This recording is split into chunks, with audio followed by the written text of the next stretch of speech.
Boys and girls, ladies and gentlemen, welcome back to our 2019 Honor of King World Champion Cup semifinal in the Space Rubik's Arena, Kuala Lumpur, Malaysia. I'm your Mama, with me, the one and only Isaac Peña Mule, welcome everyone. Coming to the game today, a lot of viewers and fans at home are calling it the Game of Destiny. Ooh, For the fancy. side of Hero, can they once again sing their victory song all the way to the grand final in Shenzhen, China? Whereas for Rogue Warrior, can they break their curse on the big stage and prove to all of us that they're truly worthy to be called the Master of the Valleys? Ooh. We're both and all we're eager to find out. But first of all, Mule, what's your take so far on the KCC knockout stage? Well, semifinals number 1 is here, RW against Hero, man. Like in quarterfinals, none of the two of them had an easy match. RW played against GOG, it was a 4-0 for them, not easy. Yeah. Like, don't think that because it was 4-0 it wasn't easy, like it was play for them. No, it wasn't. But for Hero, it was a little bit harder. They took on EDGM, and they yes. went to 6 games, man. It was 4-2 for Hero at the end. So if RW was paying attention to that match and really just taking notes and making the stats, like, it should be like really very useful for them to see what they can poke on Hero. Take a look at the starting lineup for both teams. For Hero, we have side lane Jiu Long, the jungler Chen Xia, mid lane Hero Jiu Chen, and their side lane Hero Ning Zhi, as well as support Zui Chu. Well, Hero today with the normal boys that we've been seeing already for a while. As for the side of RW, for Rogue Warriors, we've got Tunan, Hua Manlou, Yang Guo, Du Jie, and Chen Kun in support. Woo! The championship lineup for both teams. I mean, these two teams are ready to get this stage fired up and go all the way. It has to be, man, because today is semifinals already. Whoever that wins this is going with us to Shenzhen. Like, I am fired up. I cannot imagine how the players are feeling right now. I imagine like how their fingers, how everything is just sweating right now, man. I know. You gotta be eager. We listen to the coaches' conversation, right? Yes. And the coaches are ready. They are cheering their players up, and it's all up to them now to actually play what they practiced on the stage today. Of course, man, and today the mistake, it might just be the ticket. So with that, guys, we're gonna take a look at a short video first before we come back to the exciting match. "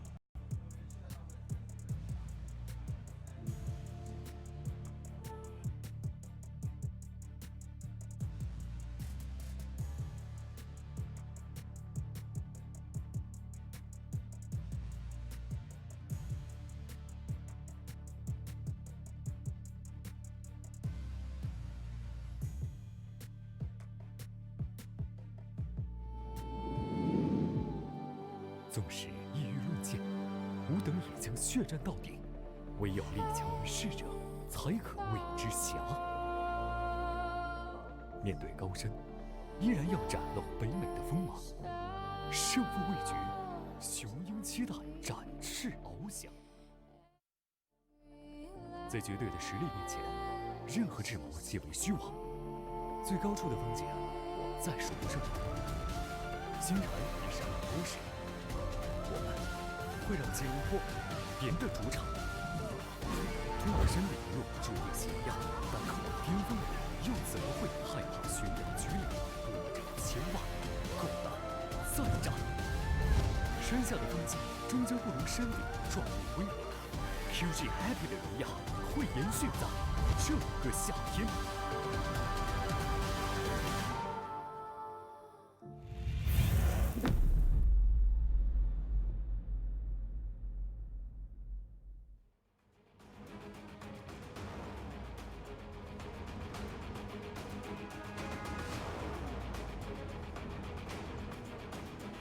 Good evening, ladies and gentlemen. Welcome to the 2019 Honor of Kings World Champions Cup semifinals.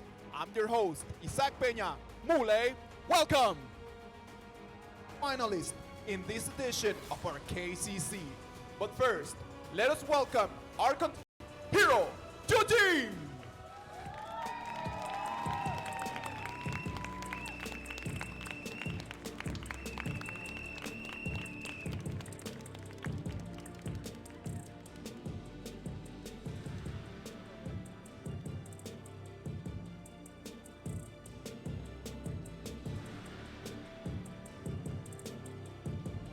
On top, 九龙。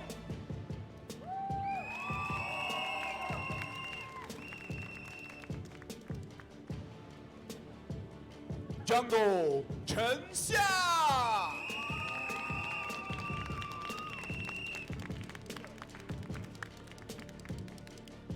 Mid 九成。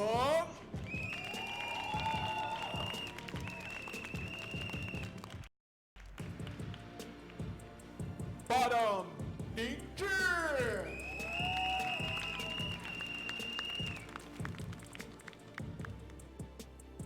Support 最初。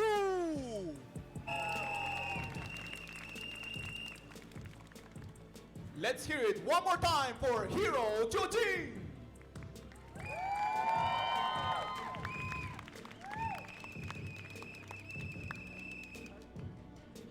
And now, let's welcome their opponents, Rogue Warriors Esports Club!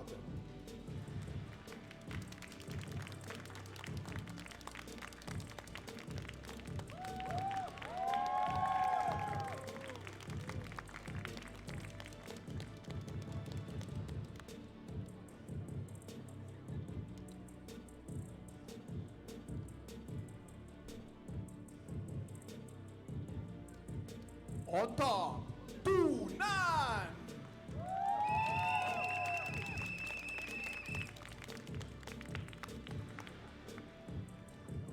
Jungle 花满楼。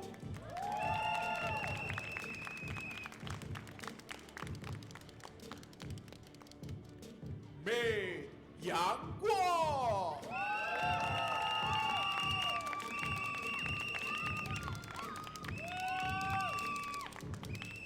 Bottom 杜杰。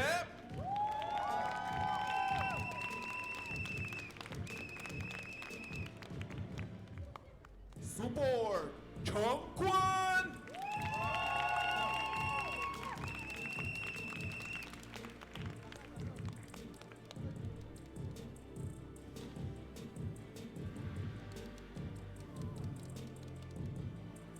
After quarterfinals, Hero is back in their prime.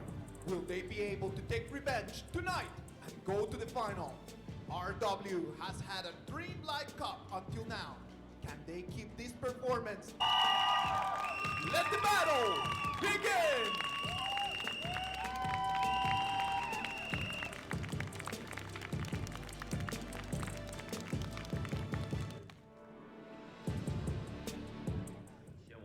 终极争夺。众所周知 ，Hero 本是一支以9成为核心的队伍，但在此次世冠比赛中 ，Hero 在整体上做出了改变，战术更多的偏向了整体，也让宁之和陈夏担起带动队伍的责任。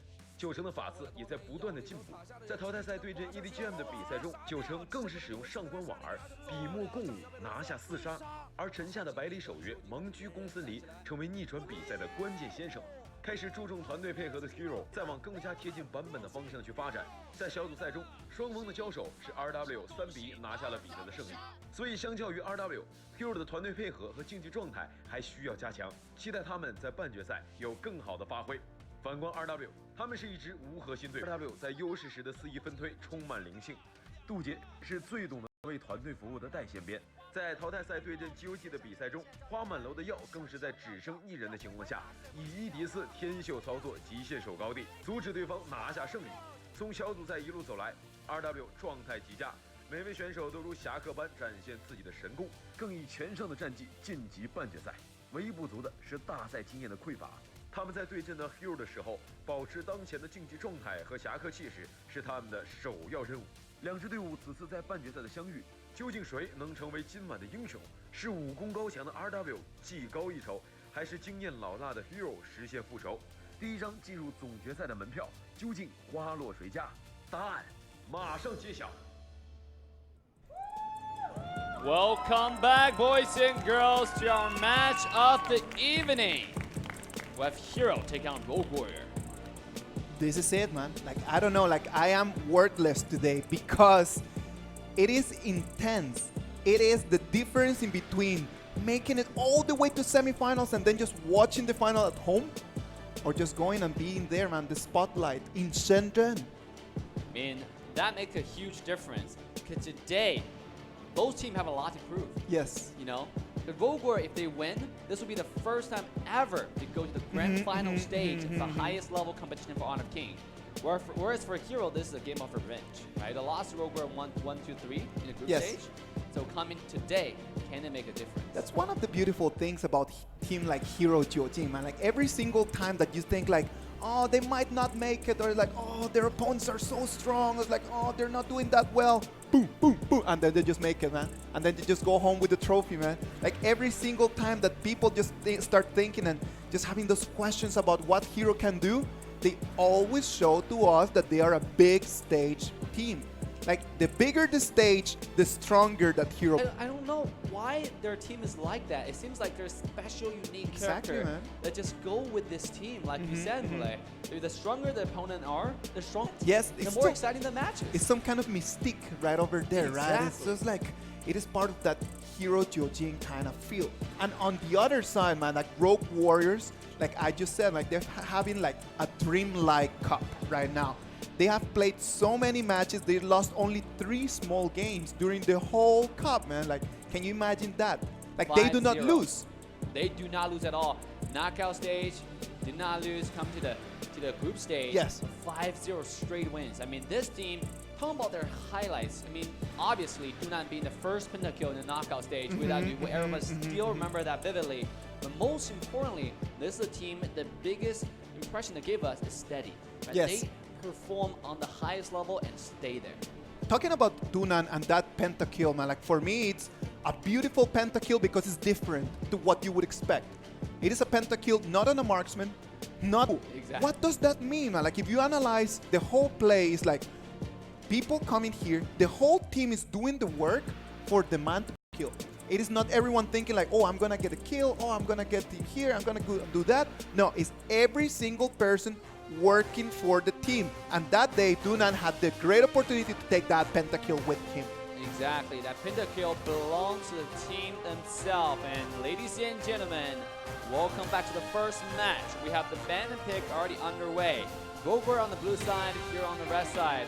I think once again, we're going to see those meta bans like Yuncha on the blue side and maybe Hanggu on the red. It's a BO7, bro. It's a BO7. Like in here, nothing in here can be just taken easily.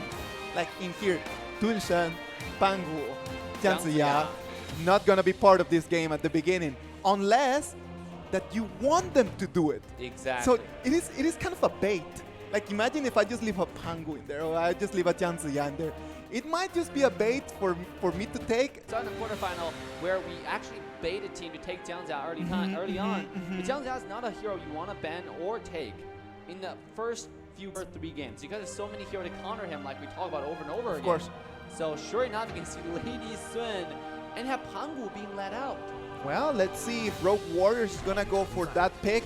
They decide to go on Sulia, which Sulia has been such a strong hero during this whole KCC. Exactly. Like we love seeing that Sulia because became from being a side laner into a full support kind of hero. And being here in support, he just helps everyone just to take the vision and to initiate fights well. Yeah, Sule, like many other heroes, like Dun Shan actually, they're flex picks, right? You can go a lot of places. Even Peng Yao Jing, when you pick that hero, you can go mid, you can go jungle, you can go side lane.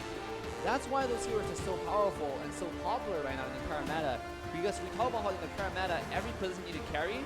And for a hero, that's something we actually have to pay attention to, right? Are they going to adjust to the current meta? Because Rogue Warrior is already like that every day in this knockout stage. Yes, exactly, because if they're gonna depend on one person, it's gonna be an easy for Rogue Warriors to take. And I know that easy is not something that you want to show during semifinals. Going back over here to our ban and pick, Hero is going to lock down on Pangu and Kung Sun Lee. And on the other side, Rogue Warriors is going to recall that with Marco Polo and Tranfei. So you've got Marco Polo, Tranfei, Sulie on one side. Wow. That is going to give that Marco Polo enough time and protection for him to bring the damage of the gods. Yeah, this is so interesting because Sulie, before the knockout stage, before KCC, Sulie was mainly used as support. Yes. Now coming to this stage, we have seen a lot of changes like swing back and forth. Sulie sometimes was played as a support, sometimes was played as a side lane. And now with Zhang Fei being picked by Rogue Warrior, they already kind of tell Hero that, hey, we're gonna have Sule on the side lane, and you better pick something that can counter you really well. 3 times that he's been with us for RW in this KCC, and 3 strong wins. So having that Marco Polo with Zhang as a combination could be very strong picks for the side of Rogue Warriors. Is Rogue Warrior gonna ban out Kai as well? Because right now they already banned out Guan Yu. We're talking about some really good counters to Marco Polo, right? Kai and Guan Yu being the must bans, and sure enough they'll ban Sun Bin. You don't want Sun Bin to get with Diao Chan. Yeah, that's something you don't want happening. That's just a really, really sick combo right now in the current KCC. And sure enough, it's banned away. And with that ban, Hero's like, I'm gonna take Kai. Well, since you didn't ban it, I'm gonna take it to give your Marco Polo a hard time. The beautiful thing about being on the red side, man, every time that you're on the red side, you get the opportunity just to counter the picks from the other side. You take Marco Polo, I take Kai. You're deciding to take this, I'm gonna take the other. Like, that's the beautiful thing about being second on the picks. And on the other side, we can see Rogue Warriors might go with that Yukio, man. You got Shang Guanwar and Yukio on the other side. Oh Everything levels up, man. Like, Rogue Warrior always balance their ban draft really, really well. They have late game carry like Marco Polo. They have someone to protect them really well like Zhang Fei. And now they need to pick some early game. Sure enough, they're going to lock down that Yukio Tachibana and Shang Guanwar, and there's no 2 other choices that can do the early game better than those 2 choices. yes, exactly. And Yukio and Shang Guanwar are going to be a threat to Kai, because Kai at the beginning of the game is not that strong hero that we always expect. He needs a little bit of items, he needs a little bit of time just to farm into the Kai that we want to see. Exactly, Endless Edge, Nightmare, Exactly. all those items coming out. That's what makes Kai a strong hero. When you can one-shot like everyone, you have Kai Jin coming out from Hero. Tai Whoa. Zhenren with Gong Song Li.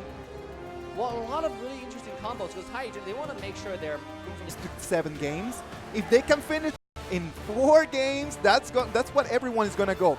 And game 1 has the biggest importance on the fact that if you win, it is a strong hit into the other team's confidence. Yeah. Imagine if Hero wins this game, it's gonna be only the 4th loss of RW. That might just put them a little bit on the hesitation. If RW wins this, it might just put Hero in the same situation. Yeah. So game 1 is vital for those teams. Game 1 is vital, and now look at the composition, overall composition on both sides. For Team Rogue Warrior, they really have to open up the early game, right? I mean, they have some really insane initiation from Sule, and then follow up with Zhang Fei's ultimate. Shang Guanwar going in with a burst damage, this composition, but I don't think they're gonna invade. They can with Sule They and can, Yukio but looking really powerful.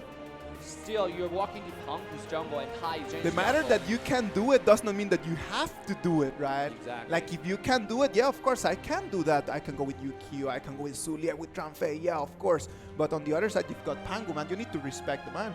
Like if you jump in there and try to take resources, you might not come out there with your head.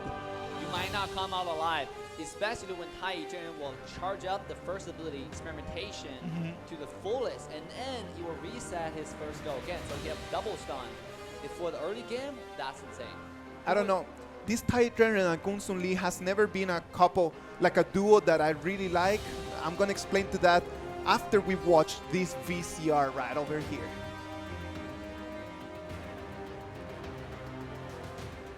W 的话还是比较像我们队伍以前的，这次半决赛的话就像是以前的我们打现在的我们，看起来有点无懈可击，其实还好。不像啊，那你又赢不了我们，为什么说我们像？渡劫对我们来说就是一块练到死，越好的死手就能练出越好的刀。我们中间比赛能力你也看到了，这次不要让我们赢得太轻松吧。还是比较想报仇的，就让你们尝一下被拦在总决赛门口的滋味。心里还是放不下那口气，就感觉打2W 输了是最没面子的。这咋就没有面子了呀？那就再让你们没有面子一次吧。It's on! It is on! You can listen to the crowd right now after those comments. It is fire here in the Space Rubik's Arena in Kuala Lumpur, Malaysia. The firepower between the both teams now come to the Valley of Kings on the blue side of a Rogue Warrior. Dunan on Sule, Huamanlong on Marco Polo, Yangguo on Shang Guanwar, Dujie on Yukio Tachibana, Chen Kun on Zhang Fei. Hero Jiu Jin is going to take Jiulong on Pangu, Chen Xiao on Gong Song Li, Jiu Cheng is going to be on Diao Chan, Ning Zhi on Kai, and Cui Chu is going to take on Tai Zhenren. game 1 of our semifinals is right over here. Ladies and gentlemen, let the battle begin. The battle. Get ready. Minions will be deployed in the last game.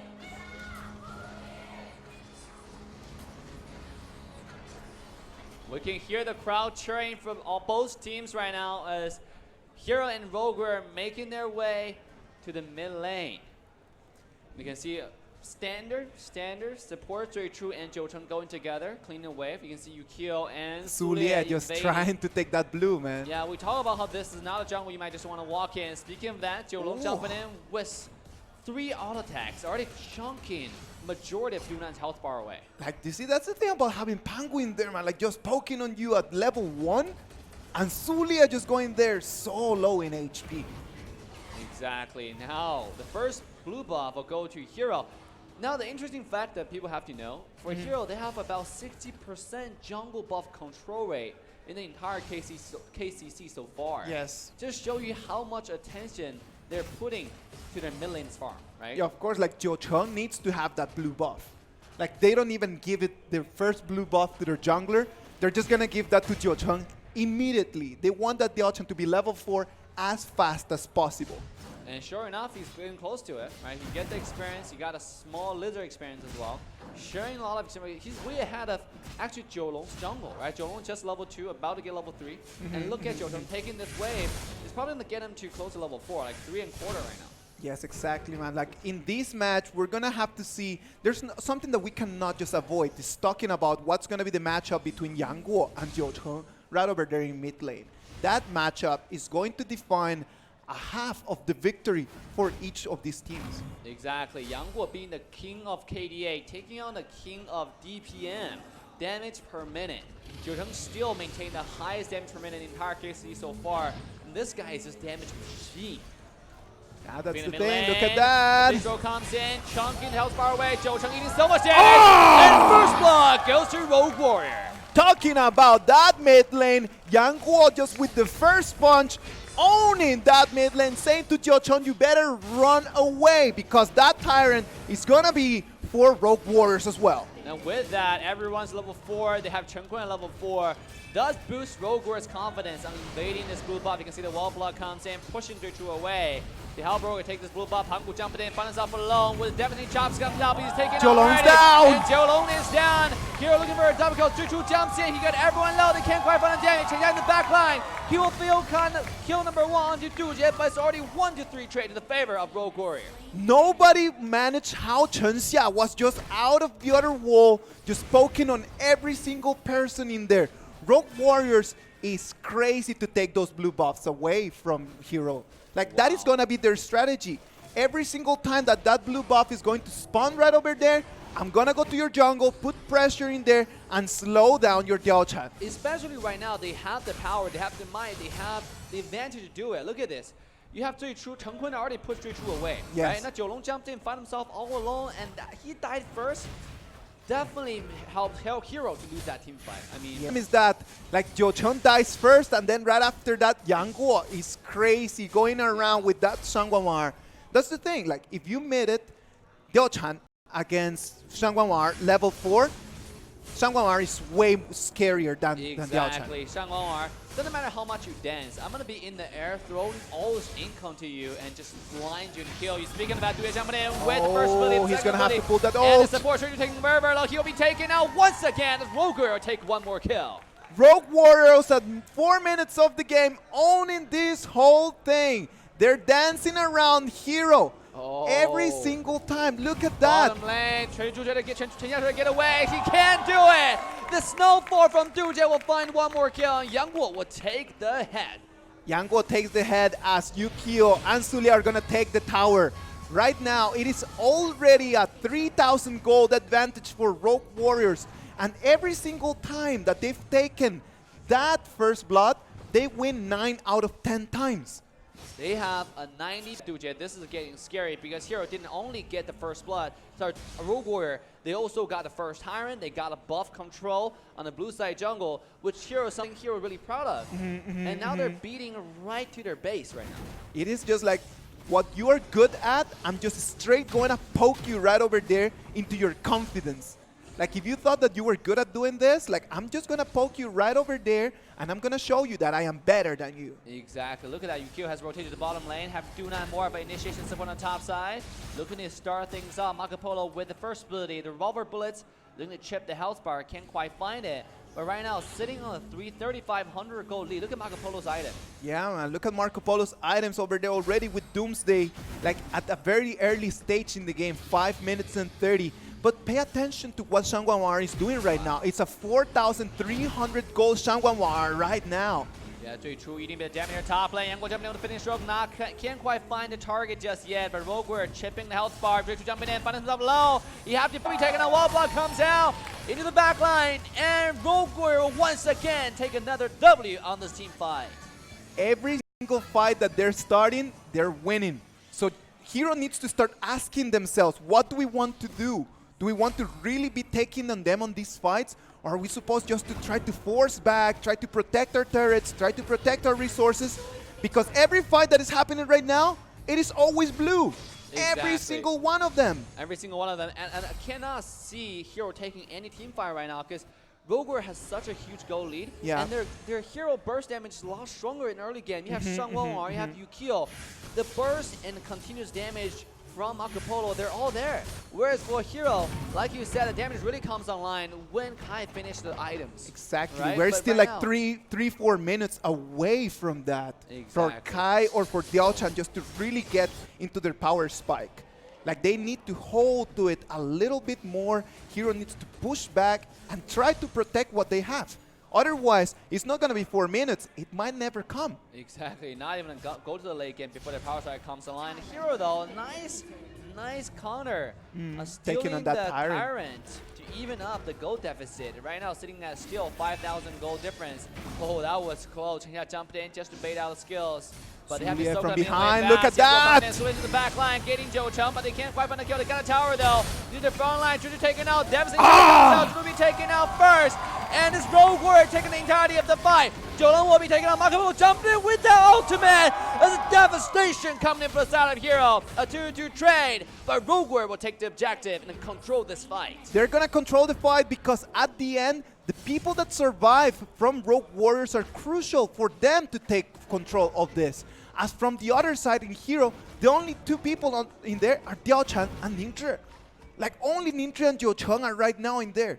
Exactly. Like Rogue Warriors with Zulia just coming from behind with the ult on air. Half of the people, they didn't even care that the turret was still there. It Yeah. was a matter of seconds for it to fall down. And look at that, with a tier 2 tower on the top lane being taken down just by the minions in the lane. Yeah. I mean, this game is looking out of control to the favor of Rogue Warrior. Look at the damage dealt in the last game. Diaochan did so much damage. This is why we're talking about Jiucheng being, you don't need a lot of farm on this guy, but he's Yeah. still able to do all those damage. How does this man do it? I don't know, man. Like in there, it's just mechanics. It's just like when you are that good at this, doesn't matter which hero you're playing, you're just going to excel. Look at that. Oh. Everyone wants to take an eye on what's going on over there with that Overlord. Look at that little fight. Heroes ready. The ultimate comes in. Not going to get. But Jolon being taken out. Devastating chop comes in. It's not going to be enough. True has already popped the ultimate. Inter jumps in. They'll finally get Chen Guan to the back line.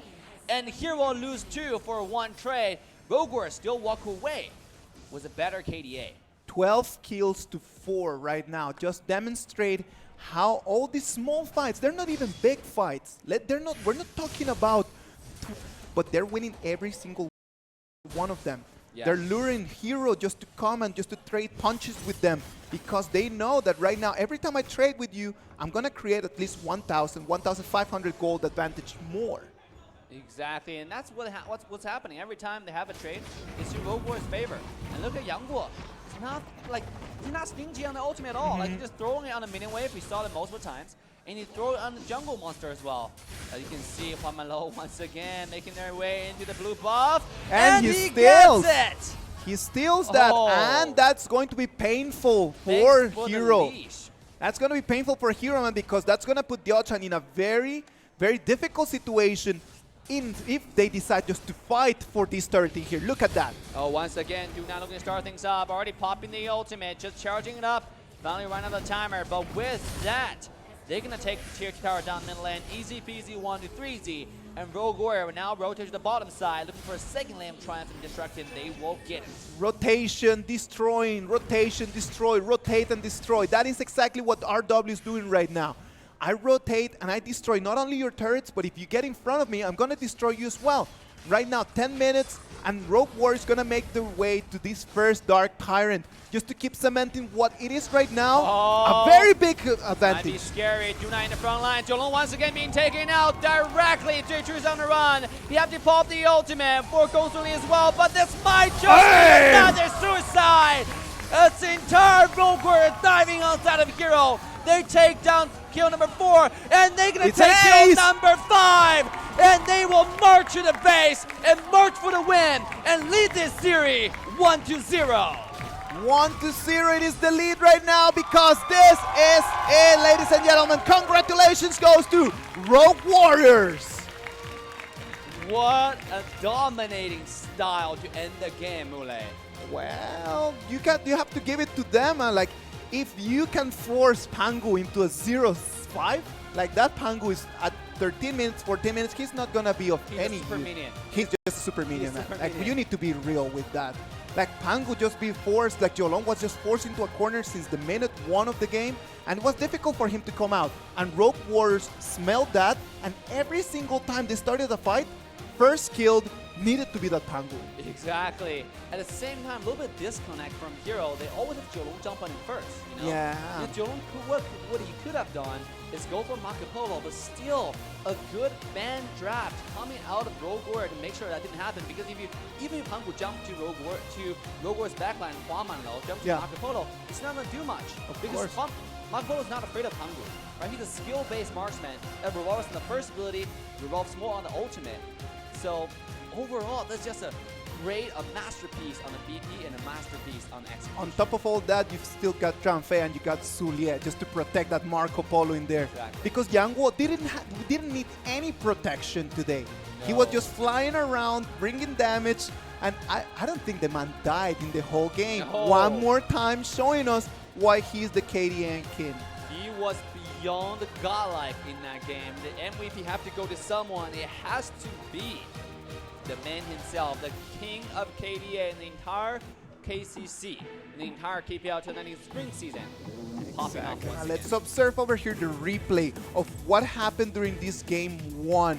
Now, when we were talking about that BP, I didn't understand much about that Titan and Gongsun Li formation. Because the thing about Gongsun Li is that she's mobile.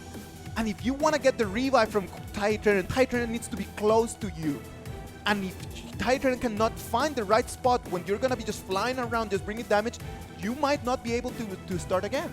Exactly. Let's take a look at this team fight once again. Yang Hu popping those damage, man. Yeah. Like every time he uses ultimate, it's not only just on 1 or 2. Like It's on all- every it's single on person Every single person. And most importantly, those stashes from his ultimate also did so much damage. A lot of Zhengguang they only the finish stroke, the end of it will do damage. Yeah. But not for Yang Hu. Like he can position this ultimate in a way that his ultimate will do so much damage. Like Every the slashes. single stroke, man. Yeah. Every single stroke that is going to come right over there is going to be damage. That's why right now, look at that. He uses his movement, he brings the damage, and after that, he lands out of the fight. He knows where to land out of it. The details on the man, it's just way too much. And Yeah. that was secure them the win all the way. Leading this series 1-0. Let's take a look at the total damage chart. 40.6% on the shot. Wow, man. 40.6%, killing 7 people, dying 0 times. 0. 0 times. If you are alive, you can always bring damage. The problem is that when you're not in the game and your screen goes black, like you cannot help.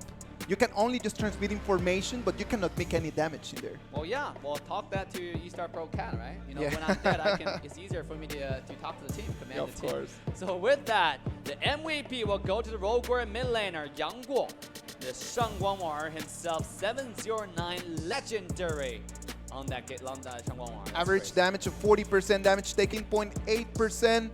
And this is the way how everything happened. Ladies and gentlemen, let's pay attention to this.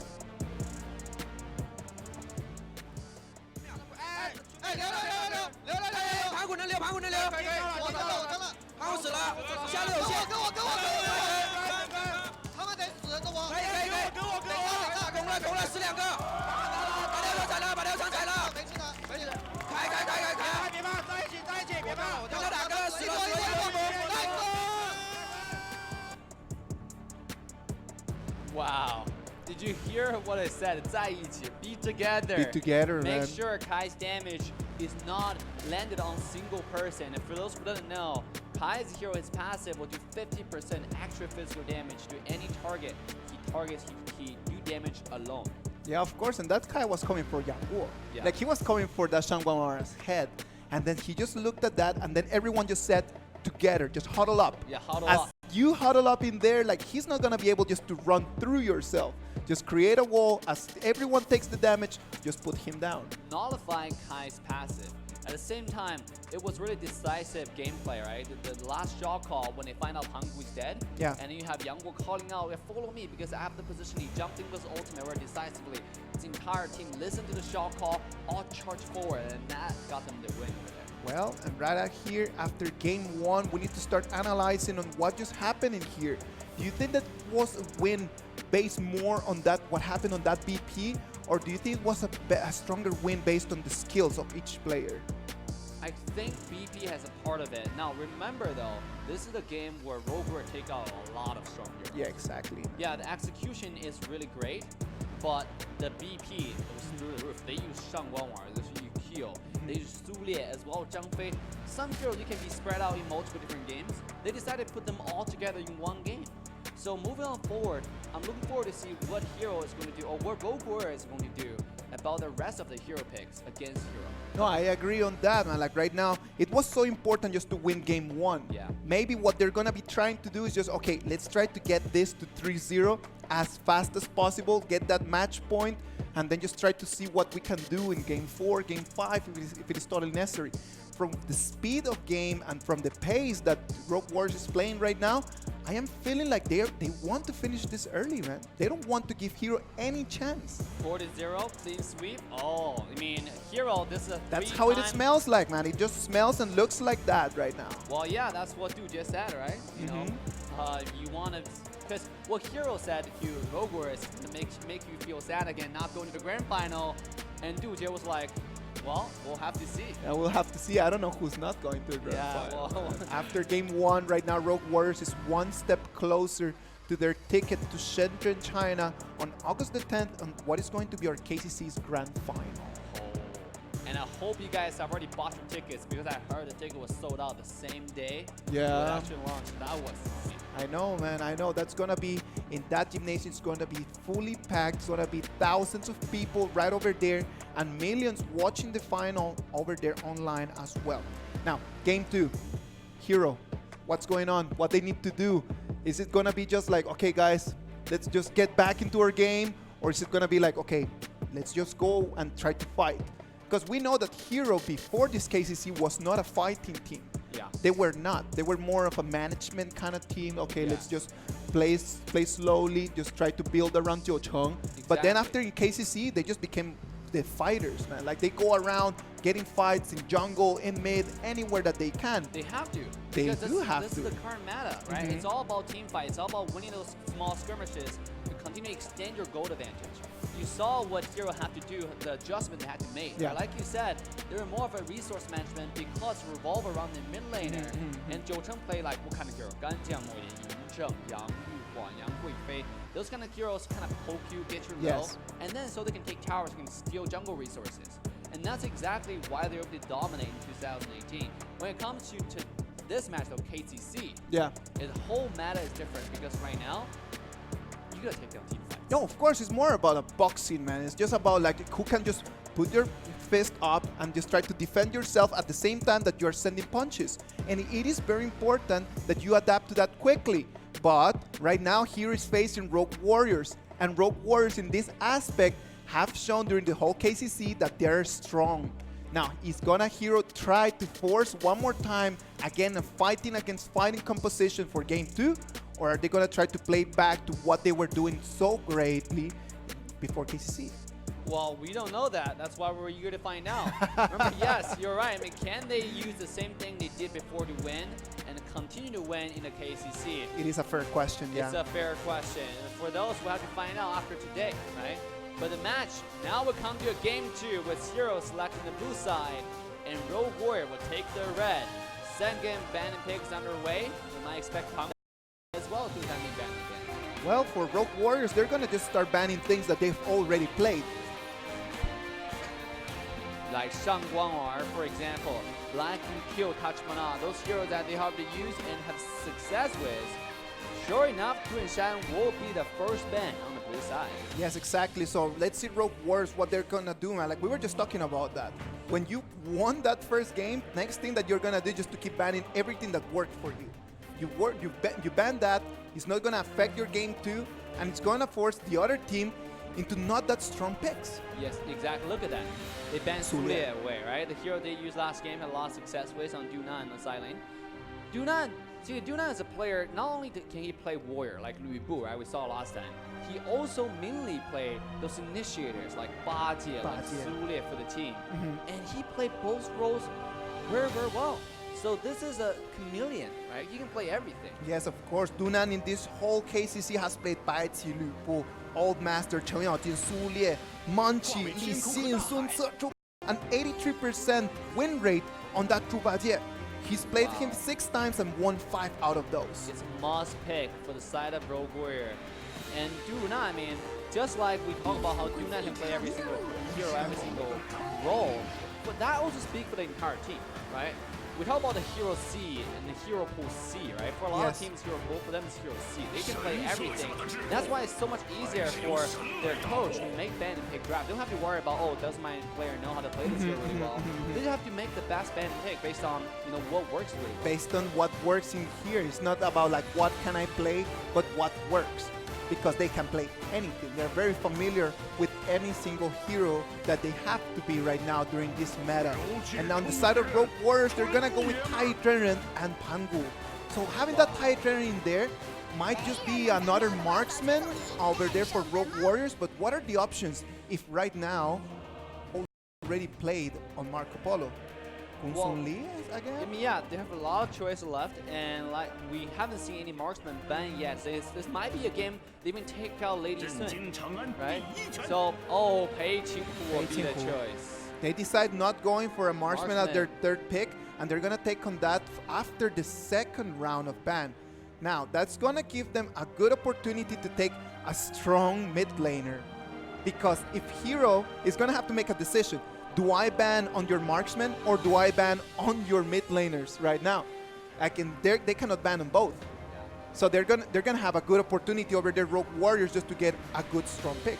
And look at that, you have Rogue Warrior banning away Baili Shouyue to make sure that Hero doesn't go with a poking composition. Because every time they take out Bomber Cash and Mengqi, usually what's happening, right? You get Baili Shouyue as well, so you can poke you from far away and get them low before the team fight even started, so they can't even take the team fight to begin with. The range that you can get from Baili Shouyue and Shen Mengqi as a duo right over there. Like you can. There's not like small bombs, right? Yeah. There's no joke bombs. Every bomb lands onto you, especially when she finishes those 3 core items, right? The Scepter of Liberation, Massive Agony, and Saban's Wrath. It will be insane. Now come to Rogue Warrior. They will lock down the Old Master. Old Master, Pei Qinghu, Pangu. So what's the reading there? Like they're gonna play Pangu on one end and then well, see, the thing about Old Master is a late game kind of character, but his early game engage after level 4 is insane. We talk about if this guy can lock someone down with a Sage Glory, with the ultimate, nowhere free to go for 5 seconds. And the team can rotate to your lane really, really well, really, really fast. Yes. And then you have Hero locking down Di Renjie as well as Li Xi. Being countered, answered by Rogue Warrior with My Sure Nui. So Rogue Warriors is not gonna play any marksman in this Tai Trenren composition. Nope.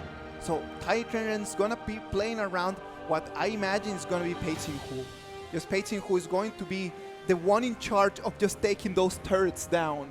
Because we know that Pei Qinghu, if he gets to the really fast damage, if he can just get into that, like he's gonna be taking turrets down easily. So you might be just split push with Old Master on one side, then just have yourself just poking on those turrets with Pei Qinghu on the other end. Exactly. I mean, there are multiple options Rogue Warrior can go about this. They can go with Tai Zhenren and Pei Qinghu together to open up the game because Yeah. they're both really strong in the game. Look at this, right? You have Panggu on the side lane.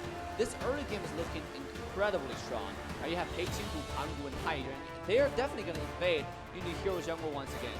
But luckily for Hero, this time they do not need the blue buff as much as they needed last game from Diao China. This time they have Yes. Shenmue, who doesn't really have a blue buff anymore, blue mana bar anymore. So when it comes to this game, still Rogue Warrior's early game is insane. They're looking to fight. They understand the meta. It's all about fighting meta. So that's exactly the composition they're drafting themselves. Here on the other side, man, they've got the initiation, they've got Toro, and they've got Sun Tzu. Got the front and the back. Like they can just start with Toro and then just have Sun Tzu just come with the boat from behind. Or the other way. Or the other way around, right? And they just need to think about how to protect that Direnjie. Exactly. Like Direnjie needs to be protected all the time, because if Mai Shiranui can just get onto him, or if Pei Qinghu if Pei Qinghu or Mai Shiranui can get to him, like it's gonna be a matter of seconds. So with that, guys, as we move to the Valley of Kings, Hero will select the blue side with 九龙王孙策、陈夏 on 狄仁杰、九成 on 沈梦溪、宁之昂李信 as well as 最初 on Toro. Rogue Warriors on the red side is gonna have Dunan on Old Master, Huan Manlong on Pei Qinghu, Yang Guo on Mai Shiranui, Du Jie is gonna take on Panggu, and Cheng Kun is gonna take on Tai Zhenren. That is not gonna have any marksmen around. So let's see how this is gonna work for Rogue Warriors. Is this new formula going to work? Is it gonna be a matter of 15-20 minutes just to see? Minions will be deployed in 5 seconds.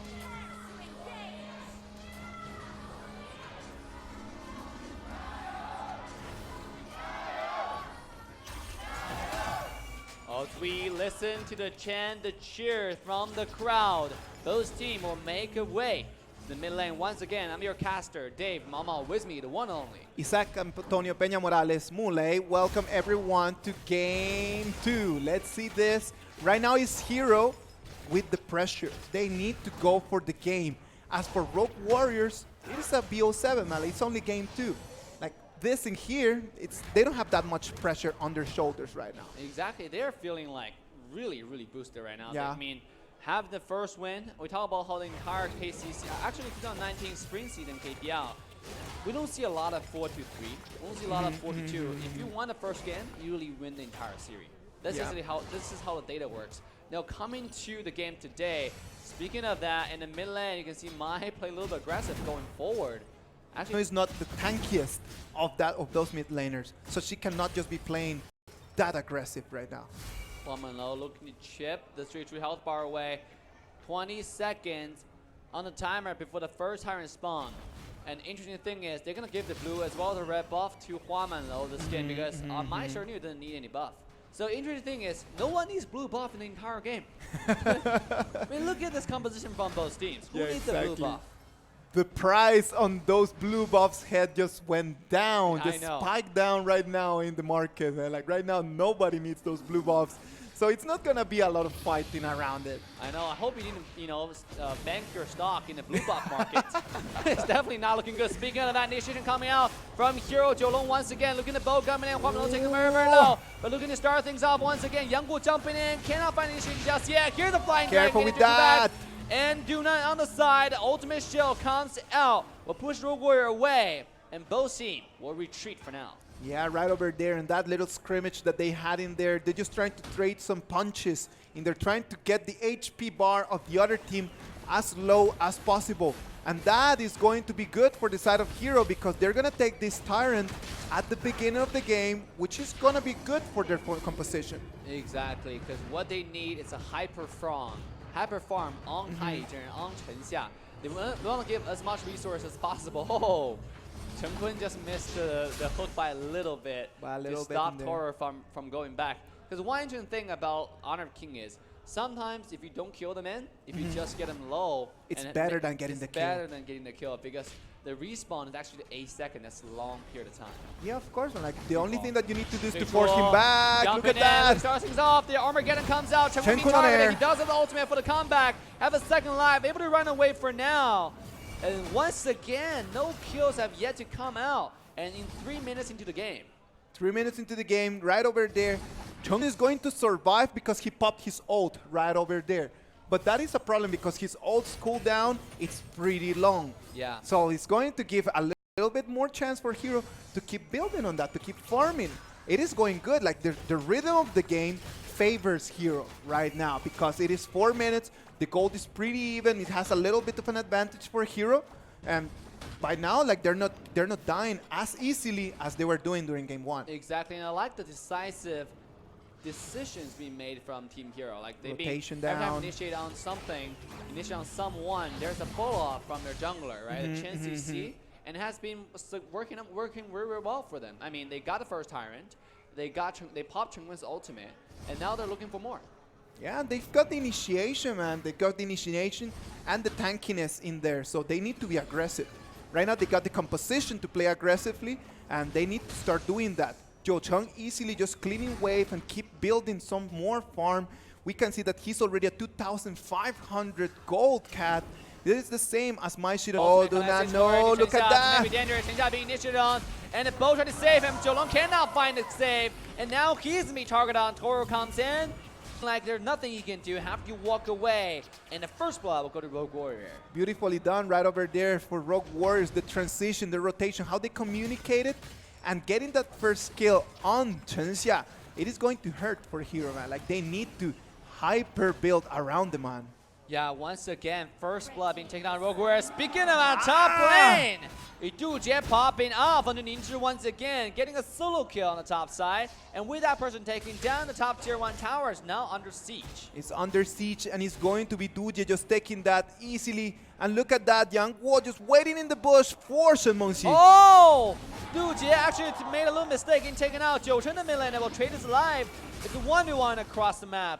That was interesting, actually. Dujie was a little bit undecisive. Undecisive, yes. Like he didn't know what to do. Was he gonna try to go for the turret? Was he gonna try to go for the kill on the cat? Move then made by Team Hero to confuse the side laner for Rogue Warrior, because the biggest thing on the stage of Honor of King is to make your enemy compete. Yes, exactly. It's just it's a matter of mind games. Yes. Like sometimes skills are very important, but being able just to play those mind games is important too. Look at Dujie taking on Ninja. Both were full HP, but Dujie just using that Hangu edge that can give you a... This is called a master of Hangu. Look at that. Hero starting the second Tyrant already. If they get this Tyrant, they will continue to snowball the gold and experience lead.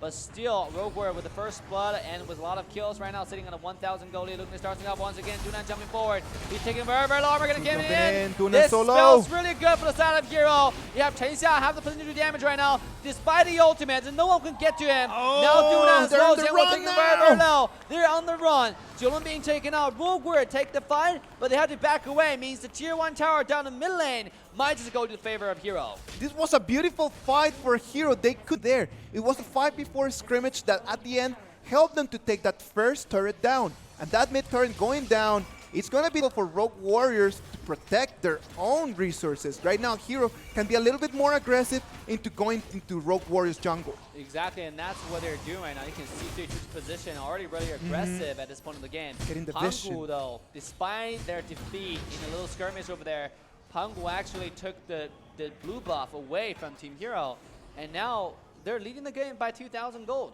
I mean, this is Rogue Warrior. This is how they make it work. Yeah, of course, like it might look like I'm losing the fights, but at the end, I'm just leading in gold. And at the end, what I need is just resources and objectives. Resource and objectives. Top lane, Pangu going on about the lane once again, taking the control. And this entire game, Chen Kun been going with Yang Guo the whole time. And hyper farm this man, sitting at 4,600 gold, the same as Shen Mengxi at this point in the bottom lane. Rogue Warrior looking for pop the flicker as well on top of it. Just get himself to safety, and Hero will not find Pursue anymore. Look at that. Hero's still trying to put pressure on that turret. They don't want to let this go. They know they've got the numbers, and right now, My Shinu is making the rotation down. The bottom lane, they know Dunan doesn't have the ultimate anymore. Which means Chen Xia is very, very safe at this point in the game. And Youngguo is all by himself top lane. Now Pangu taking on Ninja all by himself once again. The tier 2 tower will just man. be slammed to dirt by Dujie. He's destroying this top lane. This Dujie against Ninja battle, man, is just going all the way for Dujie. Like every single time that the camera just shows what's going on in there, we're just seeing Dujie just punching Ninja down and Ninja just running for his life. It is every single time that we get a shot in there, it is exactly the same story. Yeah, this is the gold advantage.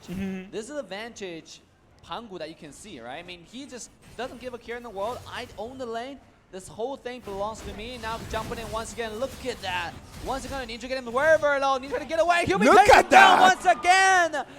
Dujie is popping off this game. That is why the man it is. Look at that Oh, fight. the flare comes out. Take it on Joe Joe. Oh, the bleed! Dujie will get away, and Imperial Order will go wide. Here comes the resurrection from his team. He will be safe for now. Now it's the entire side of the queue being turned out. Tier 2 has nowhere to run. The boat comes in, but Rogue Warrior will take the entirety of the fight. They're gonna take the fight right now, and it is going to be Ninja gonna jump in there right now. 9 seconds for Joe Chen to get in, and those two turrets are right now in danger, Dave.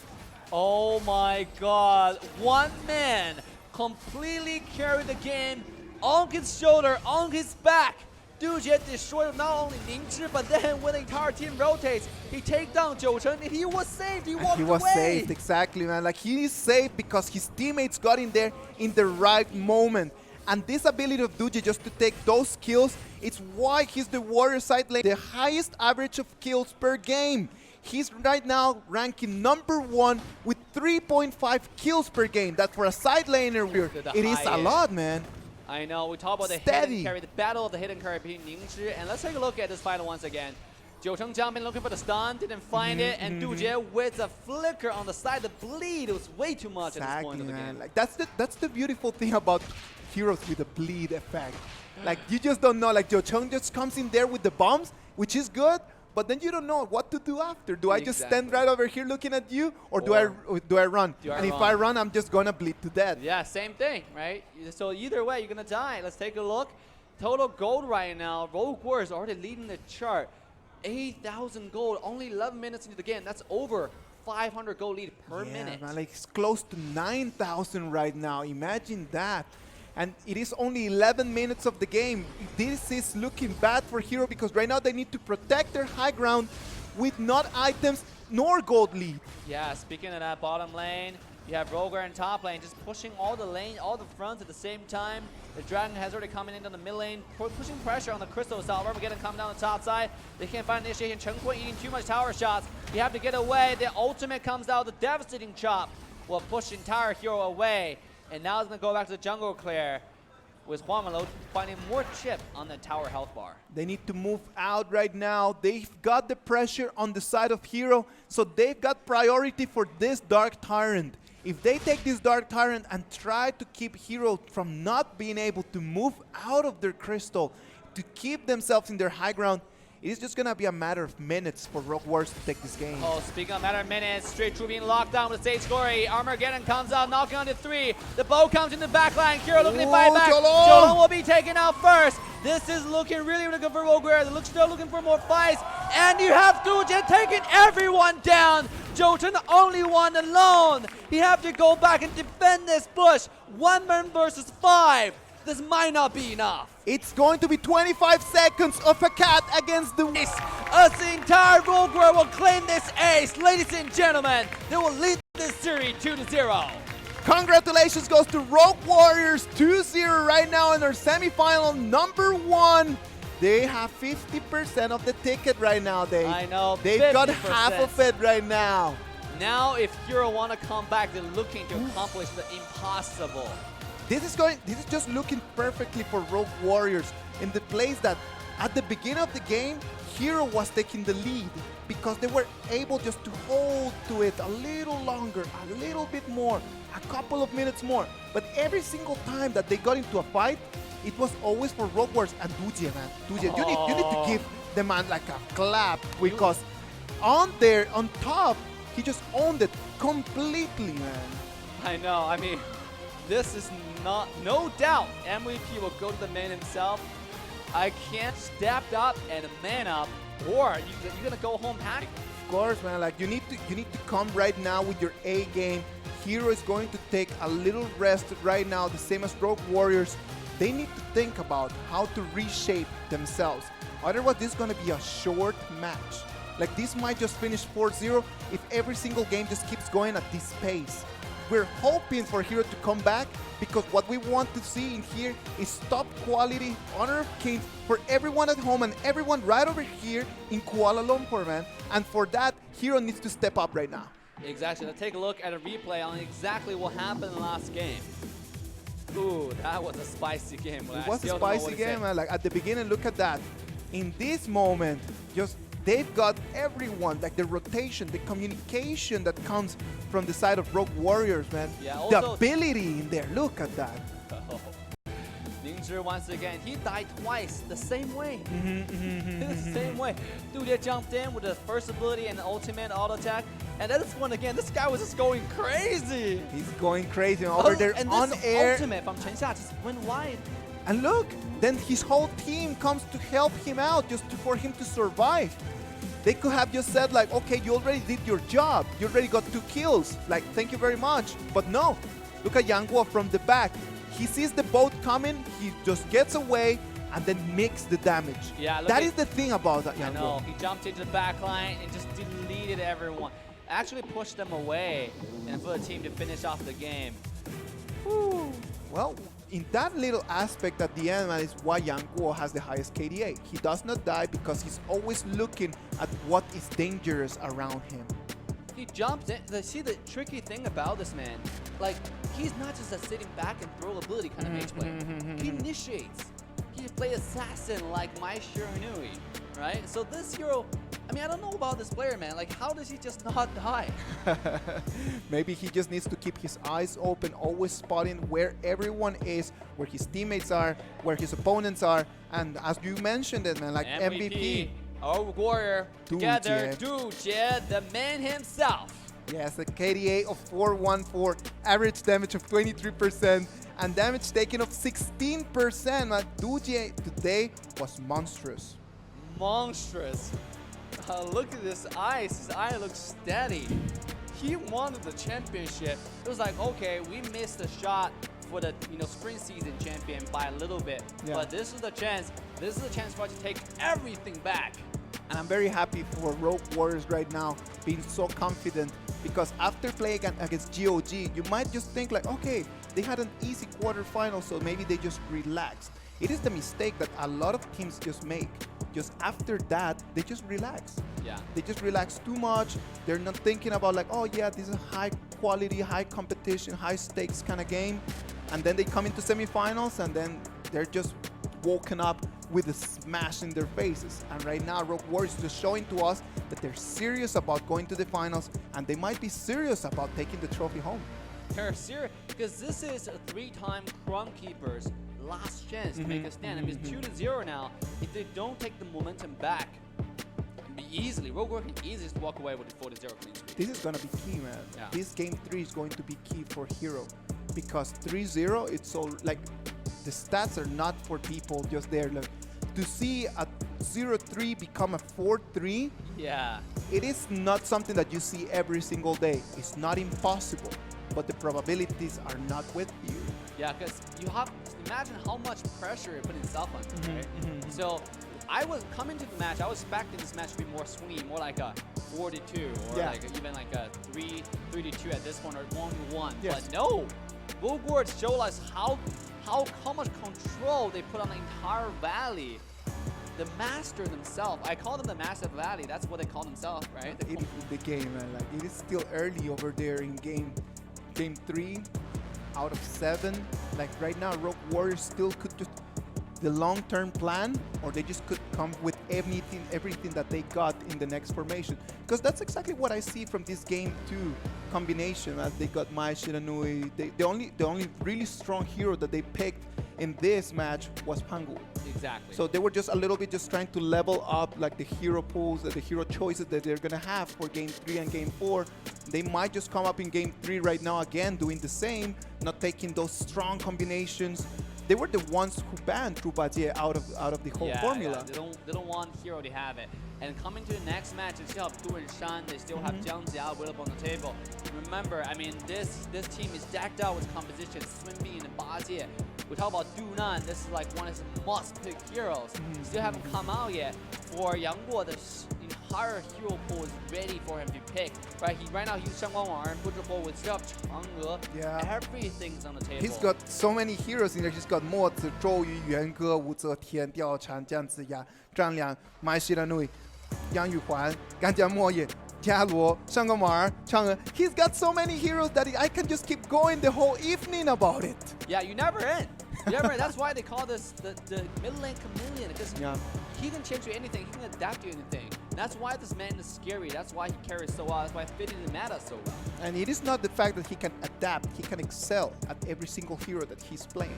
It's not just a matter of being able to pick it. It's just like after you pick, you need to give the results that pick just brings you. Exactly. Now moving to the third match. For a hero, if they want to take a swing back from momentum, they still have a lot on the table, right? Yes, they use Panggu, they use Sun Ce. They still have Yukio, they still have their favorite hero, Baili Shouyue, and their favorite combination, Ganjiang Mo and Dong Huang available. Are we going to see those coming out in this game so they can turn the whole tide around? Well, Dong Huang in here, it would be a good pick at the same as Ganjiang Moye. But we have seen Dong Huang or Ganjiang Moye being popular picks in KCC right now. Like they're good for poking. Like you can poke so good with that Ganjiang Moye. Like Ganjiang Moye is very good at poking, but at the same time there are some heroes right now in this meta that fit better than Ganjiang Moye. As we're gonna jump into game 3 right now. It is the 2-0 lead for Rogue Warriors on top of Hero. Right now, Rogue Warriors gonna take the blue side, and Hero's gonna take the red, as Rogue Warriors is going to be banning on that blue side. You see exactly the reason why Ganjiang still feels like that not so popular is because right now it's a fighting meta, right? You need Hero to have more of a like leeway for you to make mistakes. Ganjiang, if you miss those arrows, you miss those cross, the hero is pretty much going to be useless, being the entire fight observing on the side for the next like 10 seconds. Yeah, Whereas I totally for Shang agree. Guangwang, she just can take the fight head on. For example, Mai Shinu, not only can she do a lot of damage, she can also initiate the team fight like we saw last game. So yeah, that's probably why Ganjiang Moye has fallen out of the meta right now. And right now, in our game 3 is going to be showtime for Lu Bu. Lu Bu being the warrior that has been picked the most times with Trupajie. And those two are meta picks right now in this whole version. Like this version has been the version for Trupajie and Lu Bu. Both of them are so popular in this KCC. I know, and Bajie will be banned away by Hero to make sure they don't get it. Du Nan will take that Lu Bu. Remember, this is the pentakill hero, the only pentakill in the KCC so far. On that hero, on this player. So, you know, might not be the best choice given to Rogue Warrior either. Well, in some moment of the game, he needed to come up. Man. Yeah. It is either just giving them Lu Bu or giving them Trupajie. Both of those are very difficult options. Both of them are terrible options. But well, I just choose to not give you Trupajie, so I'm gonna stick to what Lu Bu can do. You gotta deal with it. You gotta just man up at one point and be like, okay, you're gonna take the obstacles head on. You know, I have to face those challenges. Yeah, I agree, Matt. But at least they're gonna choose to play that Sun Bin and Lu Bu combination, which is better than just seeing a Sun Bin and Trupajie combination. So Sun Bin is going to go with Chang'e and Lu Bu, which is going to be a pretty strong man-to-man early, like very close contact kind of fights. If it is gonna be like a close contact fight, right now, what I can see from Rogue Warriors is looking a little bit better.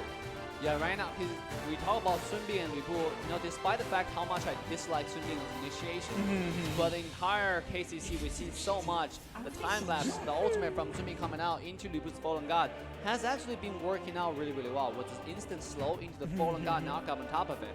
It can work out to their favor, and look at that. Hero gonna take out Gui Guzi for 3 through one of his favorite heroes, coming out finally. They're gonna look for those initiations. They already have Su Lie. Gui Guzi on top of it will make things even worse. So Gui Guzi coming in here is going to be sending Su Lie to the side lane. That Gui Guzi here, it's a very strong pick. It could work well with Ganjiang and Moye. Yeah, like maybe in some urgent moments, then you need to just go back to what you're really familiar with and Jiucheng on Ganjamoye is by far, hands down, the best Ganjamoye player in the whole league. Yeah. And they can also work really well with Nakoru, right? Guigu's a pair. Guigu just work really well with a lot of heroes, right? Yes. 玄策, Baili 玄策, Ganjamoye, Nakoru. All those heroes that need to really good engage. And Guigu's offer exactly just that. Yeah. His initiation with the hidden hand, with out of sight, those two abilities are just through the roof. Because he's Invis, the team is Invis. They can jump in, and sometimes you don't pay attention, you'll get put in without knowing how. Yes, exactly, man. And that Guigutsu during the KCC for Hero has been on game twice with 1 win, 1 loss, to 50% in there. Guigutsu in some terms is going to give better vision than what Sunbin could give to the other team. So on the other team, the vision of Rogue Warrior cannot depend on their support. So it's going to depend a lot on what the choice of a jungler and what choice of a side laner you're going to have if you want to still have vision of what's going on around the river. Yeah. And look at that, they're gonna ban away Nakoru. Rogue Warrior says, yeah, if you want that combo, sorry, too bad, not gonna give it to you. I'm gonna make you uncomfortable. And sure enough, they will ban Nakoru and Shangguang Wang away, putting Jiucheng on Wang Zhaojun in the mid lane. Actually works really well with Guiguz, by the way, because if Guiguz is pulled in, and you have the Frigid Prison on top of it, Winter is here, Yeah. that can be a deadly combo. No, I agree on the fact that it can be a deadly combo. It is not the one that I was looking for, that I was rooting for. The Ganja But Moye. yeah, the Ganja Moye, but this one works as well, man. Like they need just to be able to get the timing right. Like Yeah. right after Guigutsu is going to lock people down, then Wang Zhaojun needs to come in here with her second ability. That is the exact moment that they need to do it. Yeah, if they can pull off the combo properly, which exactly what we expect coming out of Hero that's so powerful like Hero. Now Rogue Warriors draft Cao Cao on Du Jie, as well as you have Hua Manlou in the jungle With Feng Long. that Feng Long. Wow, man, that Feng Long in here. We've seen great performances out of Feng Long. We've seen some others that we would like just to forget about. Like Feng Long is just such a radical hero. Like every time that he's in the game, like we're gonna be talking about him. Yeah. For good or for bad. Like there's no mid lane in there. No, it is either great or either like terrible. Really, really bad. Because Feng Long is a hero that's similar to Baili Xuan, so we'll talk about this. This hero needs to rise on the wave of momentum, Yeah. right? If you guys are winning, if you guys take an objective, this hero is almost indestructible. Agree. But if you guys go behind, he's useless, right? There's He's nothing he pretty can useless, do. yeah. The moment he jumps in, he'll be countered, he'll be locked down, he'll be initiated, he'll be dead. So, interesting draft, but at the same time for Rogue Warrior, they have a lot of heroes to assist that phone, make sure he gets to the early power spike. You have Chang'e, you have Sunbin, and Cao Cao on Du Jie. Oh my Like god, right now- this man on Cao Cao is insane. For me, what is key to see from Rogue Warriors is the fact that Yang Guo is not gonna need anyone just to come to the mid lane to help him out. Like he can clean wave the same as Wang Zhaojun, just very quick. He can just defend himself in the case that they're gonna want to try to initiate fight on him. So that's gonna help Feng Long just around and just try to think about how to take resources for his own instead of thinking about how do I need to help on mid. But still, you gotta be careful. You gotta respect the Guigutsu as well as Wang Zhaojun combo, right? Because if you burn that mana away, this hero is gonna be taken down. With that, we come to the Valley of Kings with Rogue Warrior taking the blue side. We have Du Nan on Rü Bu, Hua Manlou on Feng Long, Yang Guo on Chang'e, Du Jie on Cao Cao, as well as Chen Kun on Sun Bin. On the red side, here is gonna have Jiulong on Yukio Tachibana, Chen Xia on Su Lie, Jiucheng on Wang Zhaojun, Ning Zhi on Guan Yu, and Cui Chu is gonna go with Guigutsu. Game 3 of our semifinal. It is do or die for Hero, man. I'm so sorry for this, but I want to see more games. This cannot finish in a 4-0, Hero. Come on, bring your game A. Bring the game A on! Let's see this. Minions will be deployed in 5 seconds to engage.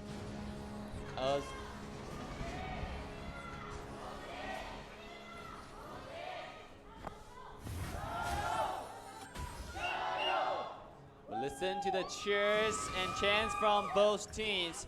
Ladies and gentlemen, walking to the third match of the day. Again, your caster day, Mama with me, the one and only. Isaac Peña Muley, and this is the moment for the people here to show how good a fan you are. This is the moment where your team needs you to be as loud as possible. The loose match connect. Chen Xia taking very low. He does have the second Passive. line, though. They're looking for it. The pull connects onto the support. Fenglong jumping to the team fight. As Chu will be taking down first blood to Rogue Warrior once again. Dunan going forwards, impelling trust. He will find a frigid prison, but might not be enough. And Jiulong jumping and finishing the kill. 1-1 trade each side. Chen Xia is on the run. I don't think there's more you can find, and both teams will back away. They need to back away. Look at that! What are you looking for? He's not just done yet. He's gonna find another kill on the Jiulong himself, and now they will invade into Hero's jungle. Look at that. Chongqun, knowing that he's a support, just trying to go in there as sacrificial lamb because he knew to do that, and he was willing to do that by just getting himself in there, knowing he was not going to survive, but the Fenglong would just get the blood after. Oh my god. Already playing so aggressive. Both teams, see, we talk about when teams are equally strong. A lot of times they would just back away and play safe. Not for those two teams. When they're equally strong, they decided to play head-to-head. Yes, exactly. Look, Chongqun knows that he's not going to survive in there. Look at that. Instead of pushing back, he gets in there. He knows that Huan Manlo will have enough time. And that kill in there, it's very important for him. We know how that Fenglong needs to run with the rhythm. Yeah, and now as Rogue Warrior starting the first tire, and look at how fast Huan Manlo is just biting his health away onto this first tyrant. You have to pop the first ability to stay flying though. Cao Cao on the side lane, looking to jump into the team fight at any Nobody second right wants now. to give away this tyrant Nobody here. does. Nobody does, man. Look at that. Every single person rather just being around here with the vision. Nishin comes in, Chu looking to start things off. And just now, if Hero want to take a team fight, that could have been bad because Dunan has already made his way, rotate all the way to the mid lane. So he could easily jump into the team fight, jump to the miss, and make it a number advantage in favor of Hero. Yingzhi leveraging the power of Army of One, looking for initiation. Chengguo will be pulled in. The stun comes in, but the Purifier comes out. He will be getting away. Chu Lunar Smash in the backline will be eating a little bit of damage for now, but no one's being taken down. Huan on the side. Jet pressing everyone away. Doesn't want to let the tyrant go. And he's not again as Hero will take the first tyrant. They're on the retreat right now. Jiulong will be taken down once again by Yang Guo. One more kill for the side of Rogue Warrior. One more kill for Rogue Warriors in there. Look at that. The combo comes in. Oh, Huan Manlo will get away. Oh, look at that. The Storm from comes in at a perfect time. He will be able to survive a slipper of health. What an ultimate. Wow, man. The exact moment where he needed to pull that ult, he just pressed in there. The mechanics that the player just showed to us are over the roof, man. Like, totally very well done from Huan Manlo, showing to us about how that speed over there with your fingers need to work. That was insane. Through all that time, you wouldn't imagine Fenglong still had ultimate because he just had a clash. But this guy was saving his ultimate the whole time. That was dangerous. Winter is here once again, being landed on Yangguo, but with the second ability, Flux Capacitor coming out of Sun Bin. Yangguo is able to get out just fine. They're leveraging the Sun Bin second ability to the max. Look at this. Yangguo could be countered by Wang Zhaojun very easily, but with Sun Bin's passive, with Sun Bin's second ability, he's just doing fine in the mid lane. Exactly, man. Look at that. Yangguo one more time, just gonna clean wave right over there as Hero making the rotation, trying to put some pressure over here on Cao Cao. Yeah, they know Fenglong's on top side. They have 4 men on the bottom lane. This does give them a number advantage, looking to push this tower. Jet being the only one defending the bottom side. Was Yangguo coming in? It's Can not they a do fight it? they Chen want to Xiao with take. the ultimate jumping forward. Jet. Oh, the ultimate actually landed onto the air. They got the tower though, but they have to get away on the top side. Ningzhi will push everyone away and defend this tower for now. Very well done. This is a good trade for the side of Hero. They got the turret bottom, and on top, Huan Yu could protect their own, and it's going to be 1-0 in there. Very well done. Yeah, and they got a red buff as well, so definitely Hero finding their footing, finding their foundation in this game, finally getting into the rhythm, getting the first tower, getting the invading the red side jungle, make sure Huan Manlo doesn't have the red buff, so this guy cannot, you know, not only does he have the bleed, or he'll have the red buff burn damage, right? So taking that away from Huan Manlo is definitely a good thing. It is important for Rogue Warriors just to try to spot where Chu is all the time. Like, they need to know where that Guiguzzi is. Everything's gonna revolve around that Guiguzzi. Every single fight or every single gank that Hero wants to do, Guiguzzi needs to be part of it. So knowing where Guiguzzi is, having that information, it is what could just turn the game around for Rogue Warriors. But can they though? Lunar Smash on the Guigos in the mid lane. Now the Moonblast coming out. They're taking the river now. So Jojo will have low. to get away. The mana burn for Yanguo. Now they have to go back home. Except Yanguo's like, I'm going to use this 3 minutes to get my mana back. Hun is going back home. I'm Chang'e. I'm a DD inside. I'm just gonna use my abilities to get my blue back. Totally. Look at that. He's almost back to half mana right now. That is the thing about having Chang'e, man. Like, a lot of people would say, and we've debated this. Yeah. Look at that. Oh, he has to have 3 dashes, able to get away in time. With Hero, though, making the move on the second Tyrant already. Ninja on top lane cannot defend his 3-man push. And the second Tyrant, once again, will walk to the favor of Hero. We were just discussing about this as like a couple of weeks ago, Dave. How is it really Chang'e a hero that depends on that blue? And it is not. It is one of those heroes that can just get the blue back just based on her abilities. The only thing that you need to do is to be careful with those item selections. Those selections on items is very important if you really want to play that Chang'e round. Exactly. Look at Chang'e, 2-0 right now. KDA really, really good, just like a signature Yanguo move, right? And you have Time Crystal, you have the Evolution Crystal actually, Ardent Dominator. So he has all the core items, the 2 core items right now at this point of the game. He's looking really safe. Because if you, the thing about the item, for those who don't know, Ardent Dominator, when your health drops below 30%, speed boost to go away. So very, very popular for mages like Chang'e in the game. Yeah, of course, because Chang'e is one of those mages that needs to be close to you to be able to create some damage. So her HP is going to depend a lot on what she can do. As we can see this rotation in here, how Hero is trying to put pressure on top, but they cannot just actually get to the man, and they're going to have to make that rotation back to the mid. And Rogue Warrior would actually take this opportunity to take the bottom tier 1 from Ninja. Every lane Ninja goes to, it seems like Hero, Rogue Warrior putting a lot of attention to. They want to pressure this man. They want to make sure this guy doesn't have farm. Doesn't have a good time. Cannot rotate top lane.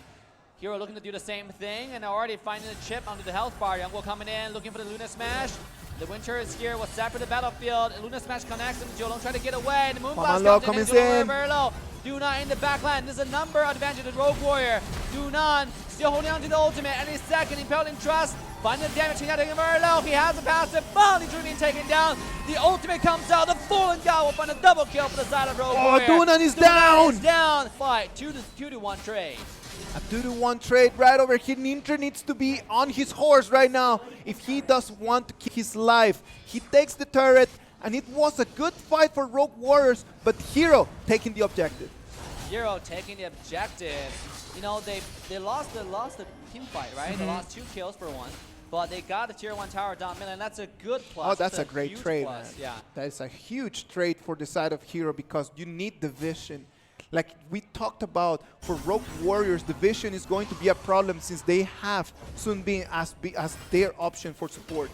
So for Hero just to add on top of that the fact that right now Rogue Warriors does not have that mid turret, it's going to be a lot of pressure for Rogue Warriors right now, Exactly, especially on the side lane now. Dude, Jay is a monster. I mean, this guy, every lane, they give him so much farm. Speaking of that, Dunan in the mid lane will be initiated on time. Lapse comes in, Jojo be initiated. You have to get away, but Huamino looking for more. Will finally pop the ultimate to get away. Jojo have to stay in place, make sure he does it. One more time, right over there, Fallen God, and they want to take on this turret. They want to take on this tower, and now Dunan taking the river. The push comes in, finally to get on the Dunan. You could have to get away, but through Jit, jump in the team fight. Fun injury in the backline. Huamino will take down the overall all at the same time.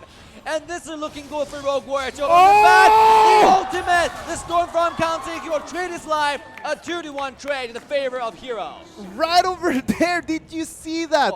Right over, Jolong was just waiting in there in the bush.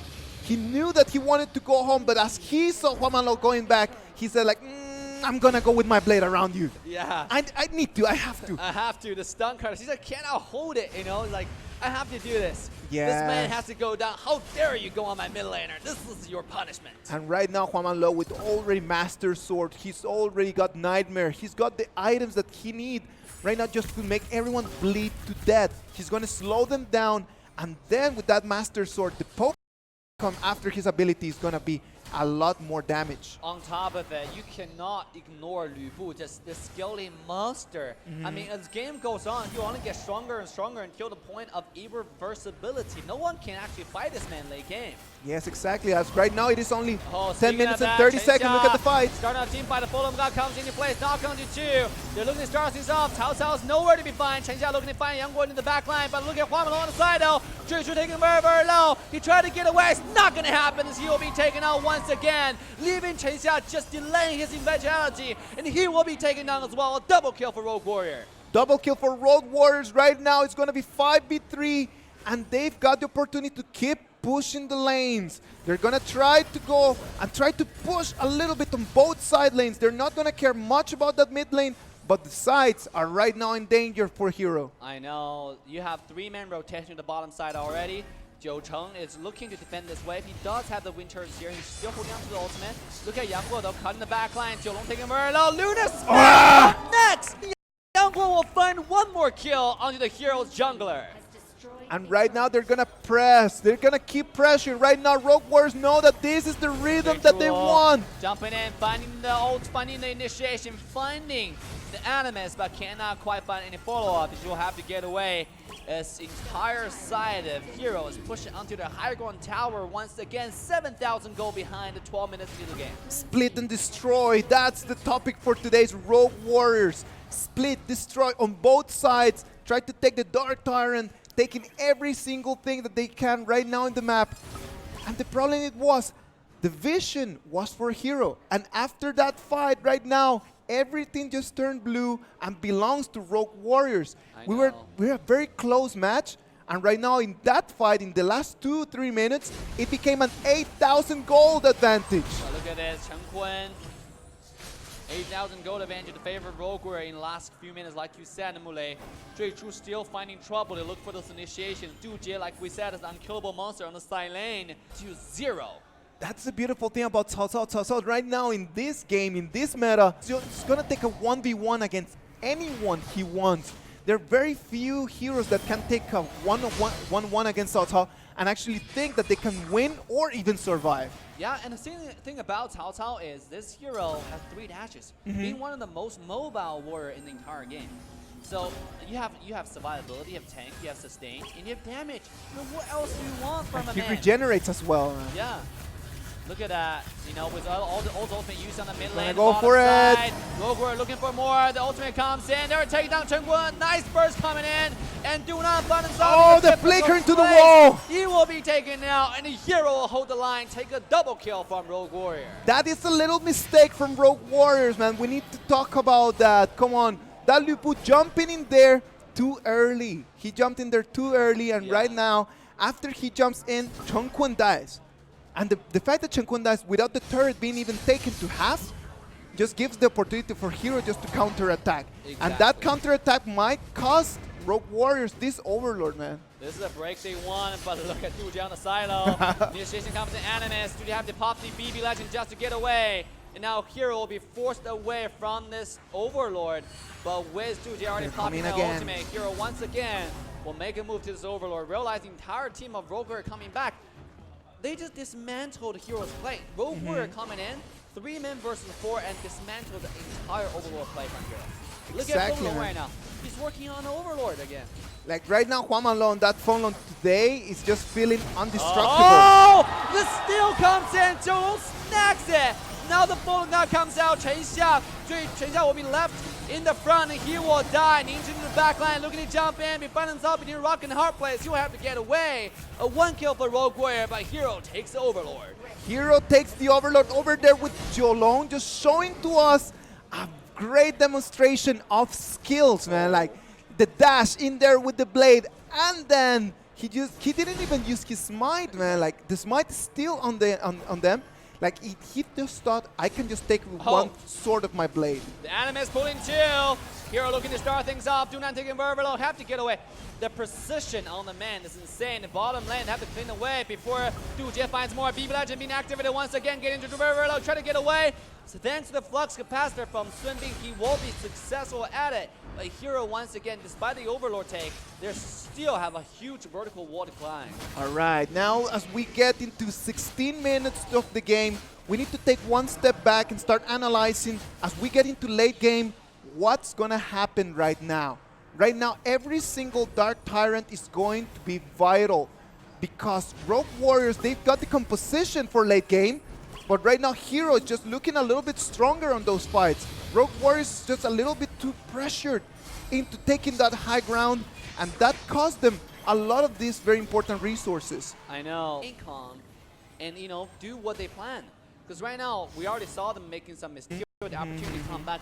They already equalized the gold deficit from a 7,000 gold to a 5,000 gold. Speaking of that, is Shinja in the front looking to start things off.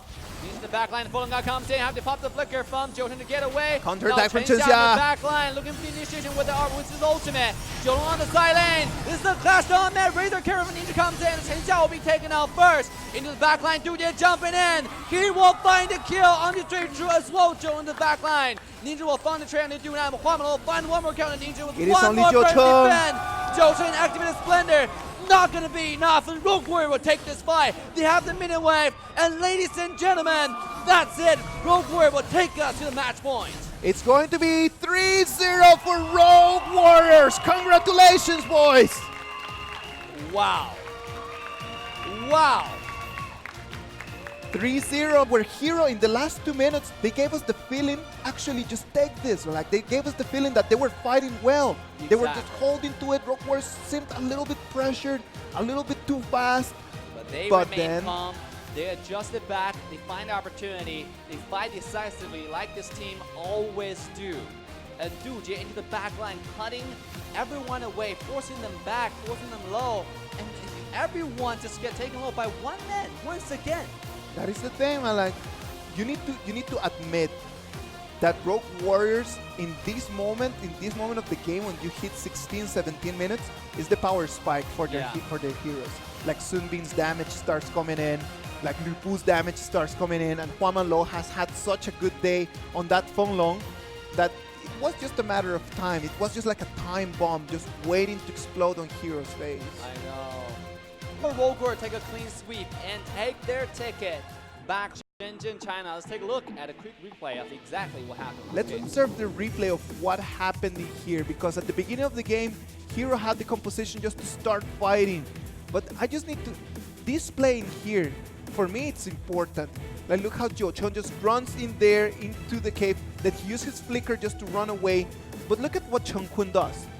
Like, he knows that he's just support, man. Like, he knows that Jiulong is in there, but he's still gonna try to follow. As he jumps in there, like, Huaman Lo is able to take that kill. Exactly. Like, trading a support for that kill for Huaman Lo, it is a great thing. And look at this.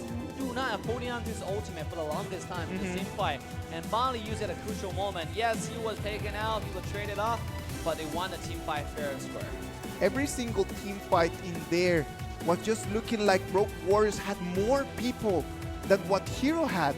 Look at Huaman Lo just coming from behind, taking on Sui Chu. Everyone is just running away for their life. Like, the fight has not even started, and it just felt like Rogue Warriors already won it. Yeah, I just feel like they're missing so much damage all the time. Look at the team fight from a really interesting angle right now. You're jumping in. This is the when we thought Hero had a chance. Yes. Go and started making those mistakes. But the last team fight decided all. Look at this. Chen Xia is completely separated from the team fight. Ningzhi tried to jump in, but from a weird angle, where the carry actually activated a little bit too early. The thing about it is, like, you see Fenglong just coming from bottom lane. The mobility that Fenglong has, like the mobility that this hero can give to you, is just incredible. You can start a 4v5 kind of fight, and then in that moment you can just have 30 seconds, not even 30 seconds, 5 seconds, and Huaman Lo is going to show up in here creating a 5v5. I know. Well, what I can see is right now, Rogue Warrior understand the meta. They play a lot of hero that can do a lot of burst damage. Yes. Right? You have Cao Cao, you have Chang'e, you have Fenglong. And in the late game, you have Chris for, look at a hero's composition, right? I mean, this game they have Wang Zhaojun, not necessarily burst damage. If you connect, we saw one opportunity, he actually throws Huaman Lo, but he ended up getting away with the ultimate, with Stormfront. So coming in, we saw the hero actually doesn't have a lot of burst damage compared to Rogue Warrior. The compositions in here just worked a little bit better for Rogue Warriors in the time that Hero needed to take the fights. They did not find the right opening for them to actually force Rogue Warriors to take them. Rogue Warriors just played with the time. They scale a little bit. They worked on that advantage, and the MVP is gonna be for Huaman Lao for sure. Look at that. 5-1-8, the KDA.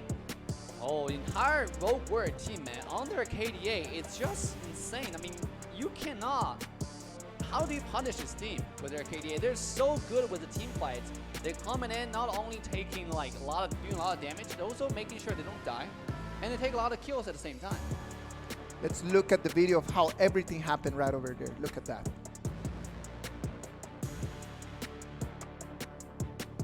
我是和我几位朋友从北京来的，花了大概5个小时吧，从北城来到吉隆坡这里，就是为了看这个王者荣耀的比赛。我是特地从3位来不冲这里来看这个王者荣耀的比赛的。我是马来西亚的观众，所以今天就是特意开车来这里看比赛。哦，我跟我朋友一起来的，我们是来自KL 那边过来的。我是马来西亚吉隆坡的，然后我从那里来差不多要30分钟，就来这里看 RW 和 Hero 的比赛。王者荣耀是有玩啊，不过平时我是玩多点匹配啦，比较少玩排位啦，所以我的段位还是在青铜，还不算高啦。我平时几乎每天都有在玩，然后现在是王者，之前打到46星，我比较多男生朋友会一起玩。我玩的最好的英雄是真姬，就是有玩到高级荣耀前10名。平时是空闲的时候会玩，特别喜欢玩中路，就小乔之类的。平时有玩，跟朋友一起玩哦，就放班时间跟朋友一起上线玩。我大概是王者刺客吧，我都是用孙悟空比较多。9成吧，因为我觉得他干将太准了，就他的法师都玩得很好，就杨过的法刺可能会就是玩得比较好，感觉就是比9成还要厉害一点点。我特别想看9成玩干将莫言，因为他玩这英雄玩得特别好，然后之前的比赛好像也很少看到他把这英雄拿出来，所以今天还是很期待看一下。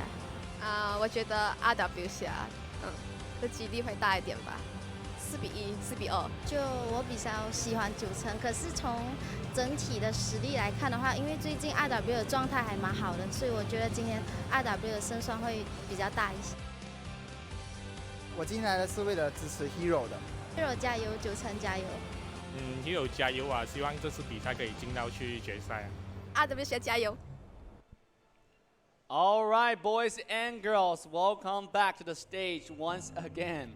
Right now, we have a 3-0 to the favor of Rogue Warrior, and this continues slide, disaster is going to happen. It is looking grim for the side of Hero Teotihuacan right now, but I know, in the bottom of my heart right now, I know that they're going to come right over here and they're going to show us something better than what they have been doing right now. I cannot say that Hero has not been playing well. Like, do not misunderstand me. It's not their best day and their best performance right now. But on the side of Rogue Warriors, they've just been like gigantic in front of Hero today. Every single person from Rogue Warriors has just been great, doing an excellent work, and it's been awesome, man. I know. Like I discussed, I think Rogue Warrior, they always just have grasped the meta really, really well. They understand what is powerful, what is working in the current meta. They pick hero that do a lot of damage. They synergize really, really well together, right? We saw Shangwang Wang coming out. We saw last game. You have the adjustment, like you said, Malay. It's now or never, to put everything on the table because they have to win the next game. They have to win the next game. And remember, everyone, KCC is now on MyTV Super Channel 666 in Hong Kong. If you want to watch so much more esports content in Cantonese, please visit the official platform, MyTueTue APP. Thank you very much, MyTueTue, for being one of the sponsors for a really important English cast, right? I know, we always love our sponsors. You guys are why this amazing matches happen, right? So, coming out to the next match, the 4th match, we discuss what Hero and Rogue Warrior can do, what Hero can do especially, to turn the whole tide around. Well, what Hero needs to do right now, I don't see a way right now how Hero can just take a 5v5 fight against Rogue Warriors right now from what we've seen on this match. Like, what we've seen in this match is just Rogue Warriors showing that they're better at fighting. Exactly. It doesn't mean that they're better at everything. It just means that at what we've been playing today, they're just a little bit on, they have a little edge in there. In the team fight. Yeah, of course, in the team fights. So maybe Hero wants to be playing to a different thing. Like, I Yes. know that it's against the meta right now, but it is 3-0, man. Like, you need to start thinking about different stuff. You need to start bringing your A heroes. You need to start bringing in here what you're most familiar with, because you are right now at the edge of the cliff. And if you don't want to be pushed down into oblivion, you need right now to bring everything back. Yeah, and then talking about all the mages that, you know, 9成 like to play. For example, 上官婉儿, Chang'e, Mai Xiernü. We haven't seen any of those assassin mid laner coming out of Hero. And like I said, they're missing burst damage exactly because of that. So what they need to do is adjust real quick and then choose one of those mid laner coming out for the next game and looking to take the rhythm onto the side lane, looking to punish someone like Dujie or Du9 really quickly, because we saw what happened was the entire 3 matches, the Huamanlou, they put a lot of tension on Dujie's lane, making sure he's farmed. At the same time, they heavily punish Ningzhi to make sure this guy is not farmed at all. So because Ningzhi cannot farm, the hidden carry cannot really do anything. No, I totally agree on that. Like, we've been talking a lot about what Hero needs to do. Like, Hero needs to bring everything and turn everything around. But let's analyze a little bit of why Rogue Warriors is winning 3-0. Yeah. What are they doing good? Like, why this meta just fits so well for Rogue Warriors. They understood that everything right now is about fighting. And in Rogue Warriors, you don't have one carry. Like, you have so many, every single person is just taking a little bit of that responsibility of just taking the team on their shoulders. If you analyze the data in here, like 4 of their players hold between 19 to 23% of all the gold among them. Like, you see, like, you've got one person with 20%, another person with 20%, another person with a 23. Like, everyone is just like, the gold is just distributed so evenly that everyone can just come in the exact moment of the game and just take the team forward. It's very similar to E-Star Pro playstyle. That's why those two are the Crown Seeker in the current KCC. And every single position is equally important. It's not like the old meta where if you have a really good jungler, like 4 other players can just lay back, relax, and win the game. And they just have one person just to carry the whole team to victory. As of right now, you need to learn from what Rogue Warriors is doing. How every single player right now is the same important. If you analyze the MVP numbers for this, Yang Guo's got 6 MVPs, Dunan 4, Dujie 4, Huamanlou 3, Chen Kun 2. And today, every single game has been a different person from Rogue Warriors taking that MVP. Exactly. It is never just like the same person taking it again and again and again and again. Yeah. So it is important that we right now realize that if it is working for Rogue Warriors, all the rest of the teams and everyone at home needs to start understanding about this. You need to analyze, you need to watch the videos, and you need to go and try to do it on your own. Exactly. This is something that you have to learn when you look at it, not just copy and paste directly, but you understand how they understand the meta, right? The essence of the lesson is they give the gold evenly to the team because the current meta is team fight. And team fight is about 5 versus 5, 3 versus 3, 2 versus 2, small skirmishes. Now, everyone need to have gold, need to have an impact in the team fight. If you just have all the farm on one person, they can easily kill that person. Yeah, of course. What if this person does not have the best position? What if this person is just isolated from the whole fight? Exactly. And then we've got 4 people evenly farmed against 4 people with no farm at all. Then that person, doesn't matter how strong your carry is, one carrying this version cannot kill 5 people. It is just not the way how this meta works. Now, we saw in the previous games where sometimes Dujie was not even in the fights. Yes. Right? But Rogue Warrior was still able to even up or actually won the team fight because, like you said, Mule, everyone is equally farmed. The Dujie being there is a powerhouse, is a huge plus, but Dujie not being there, they're still able to win the fights. It is totally, I would dare to say it is totally the same. Exactly. Like, if Dujie is not there, if Dunan is not there, if Huamanlou, in the last fight, Huamanlou arrived 5 seconds after the fight started. And as he arrived in there, he takes 3 kills. So imagine that, like the whole team can just stall right over there just for the right moment, for the right person to jump in. I'm talking about the moment, I'm talking about the right persons. Right now, it is the moment for Rogue Warriors against Hero Game 4. This is it. If Rogue Warrior wins this match, it's going to be the first finalist of our KCC. And if Hero wants to keep with the dream of coming with us to Shenzhen, China, they must win this game. It is on, Dave. This is it. On. The first finalist for the first Honor of King KCC, the Honor of King World Champion Cup ever. This is a historical moment. And I know Mule and I just really honored and proud to be here and enjoy the game, share the game with every single one of you guys at home watching it live.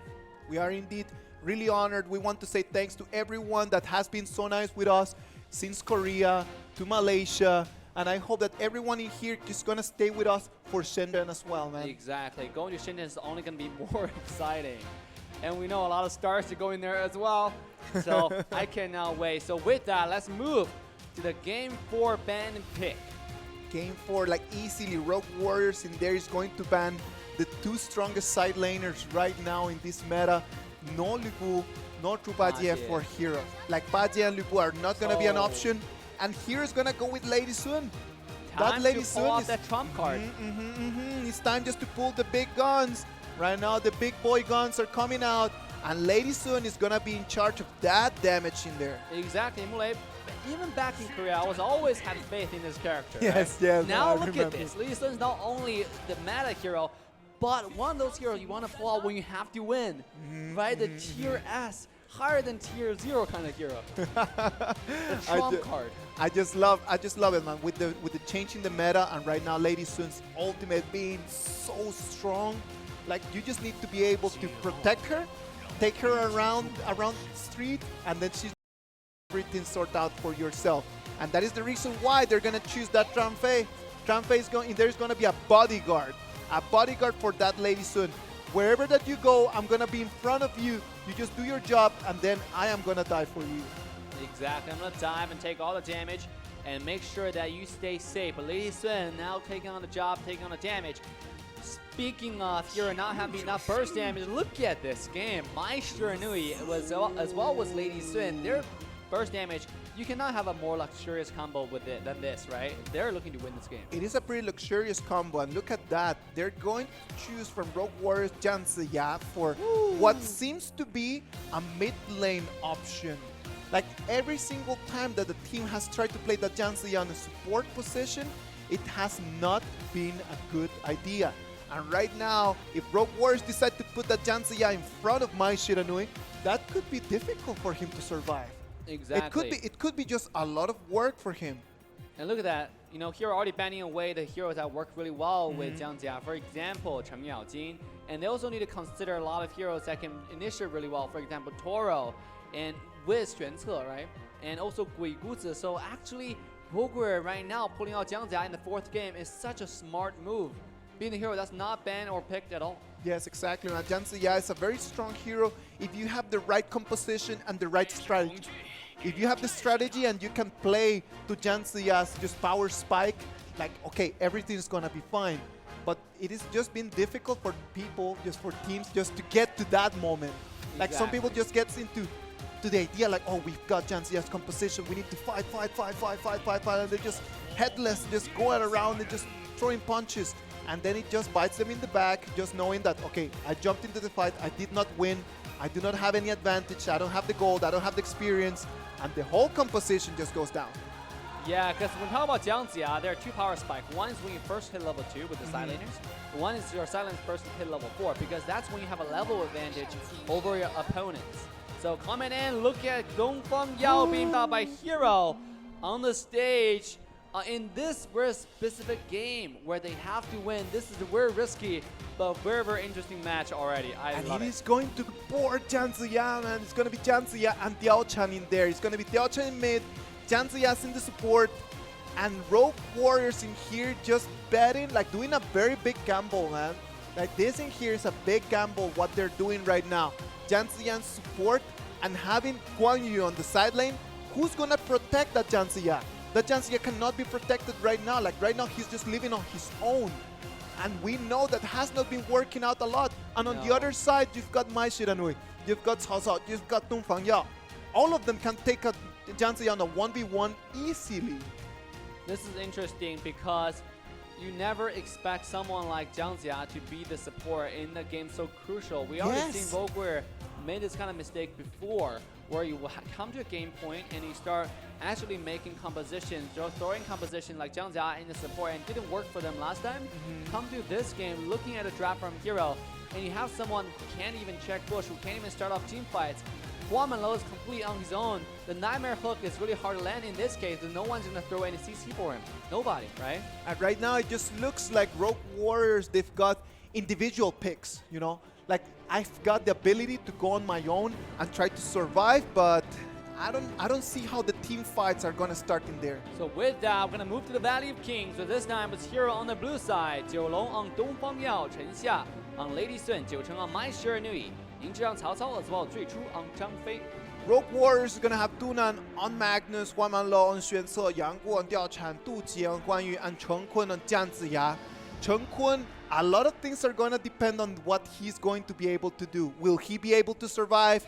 Is he not going to be able to do it? Let's see on game 4.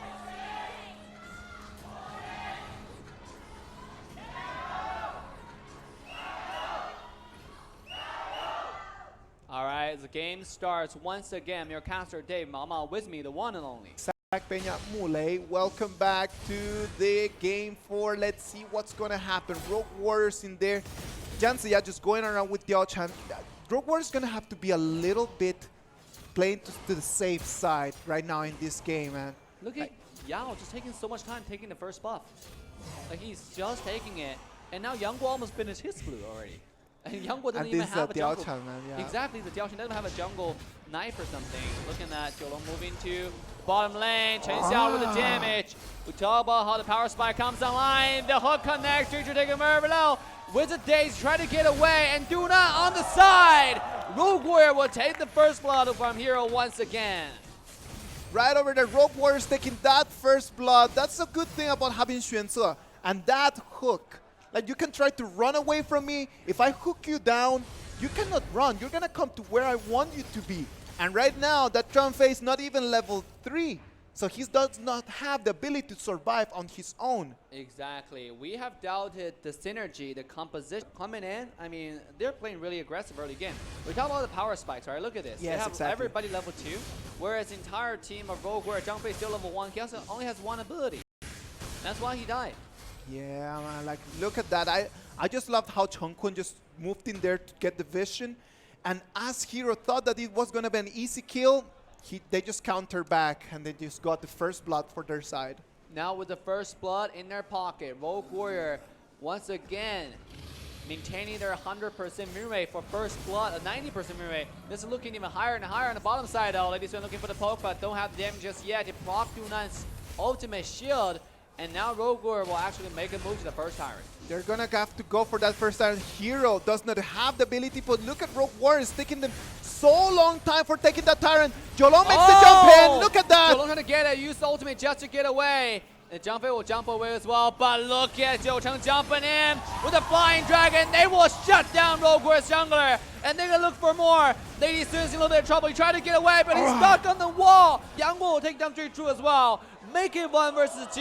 Du Jie's going for blood! The power of the army of one will find one more kill, as he will be 10 as well. It's being traded back and forth. Du9 will find a kill on Jiulong, make it 2-3 trade.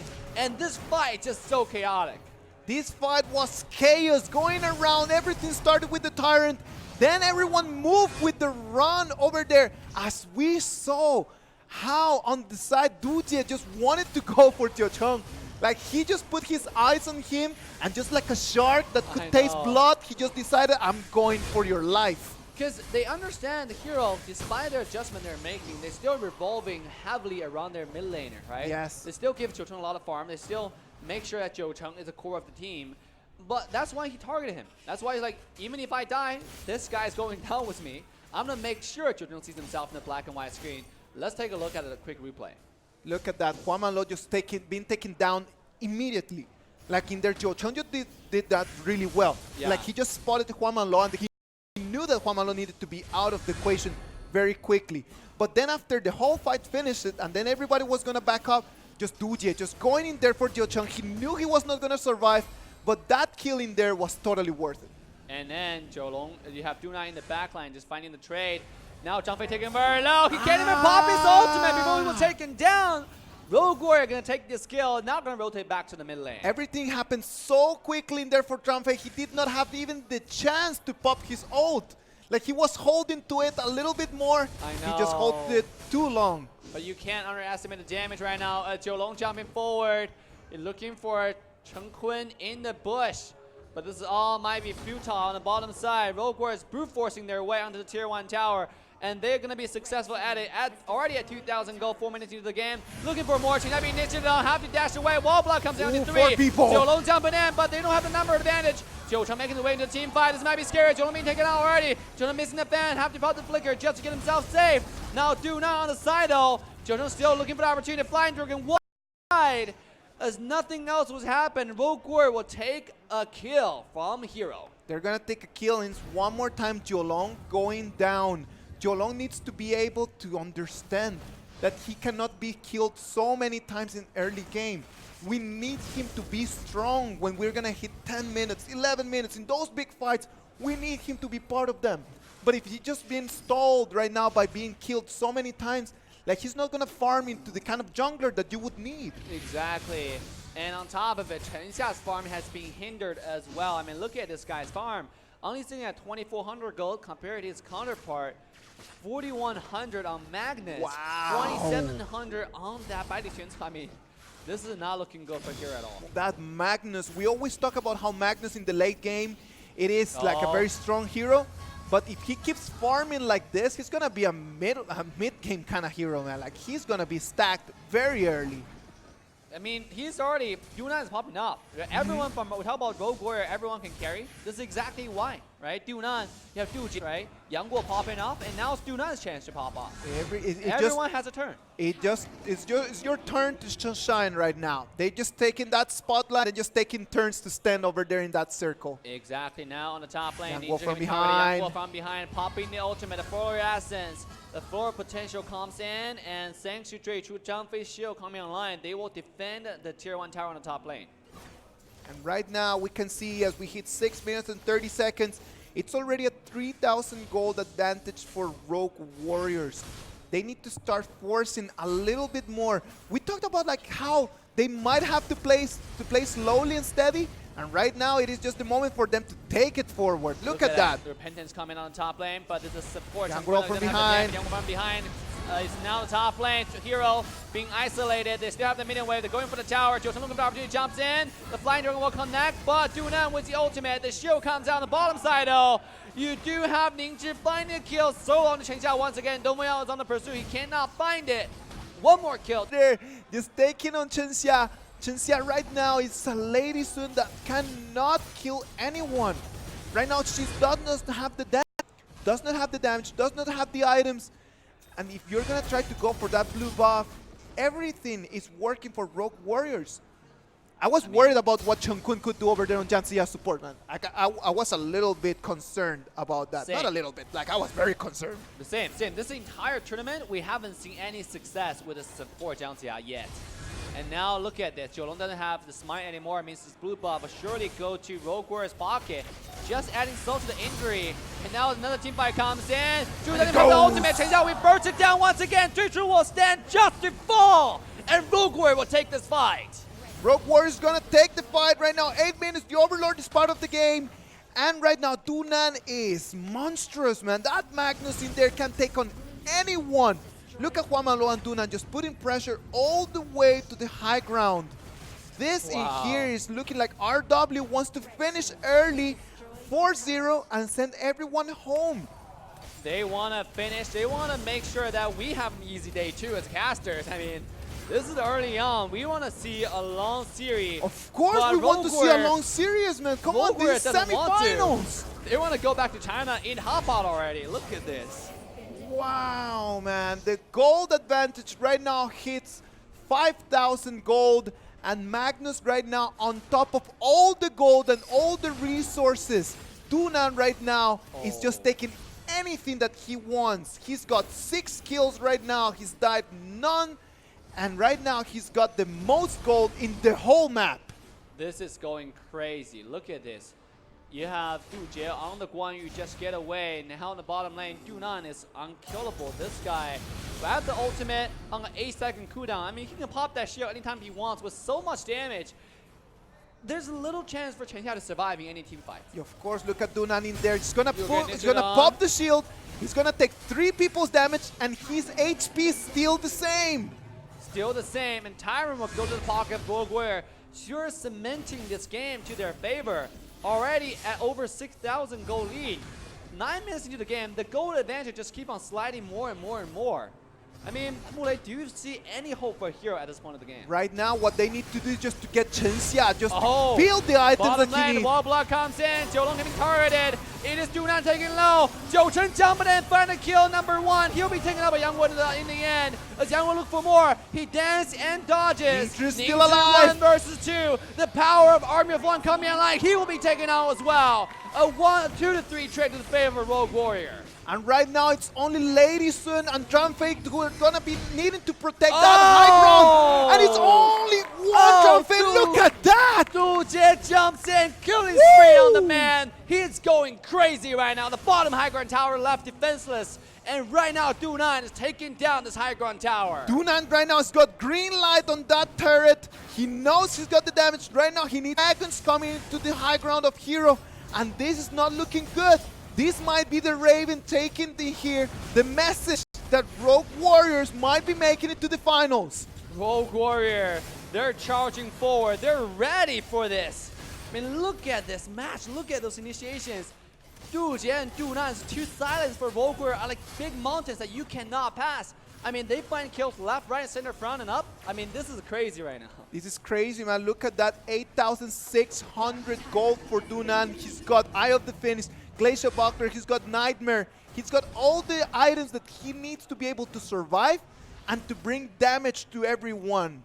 Like right now, everything is revolving around Dunan over here for the side of Rogue Warriors. As on the other side, Lady Sun is only 5,700 with only Nightmare and Endless Edge. That's it. That's Barely. all the thing that you have for Lady Sun. Yeah, That's no. not what you should be expecting or seeing right now. Not at all. He's barely passing Jiang Ziya's farm, and that's such a nightmare. That's a bad news for side of Hero. The left, if they're looking to defend their high ground towers, but they only have Mai. They don't have the best wave clear to the bottom high ground tower fall. The damage comes in. Yang Guo taking very low. He might be too confident right now. This might be the Hero's chance to go in.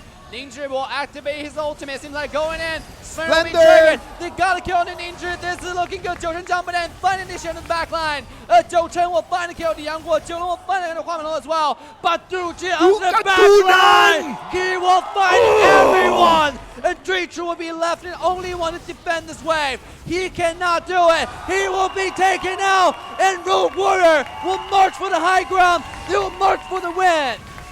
And it is Rogue Warriors right now making the poke on the crystal, sealing the ticket, putting their name, and we have our first finalist of our World's Cup. It is Rogue Warriors!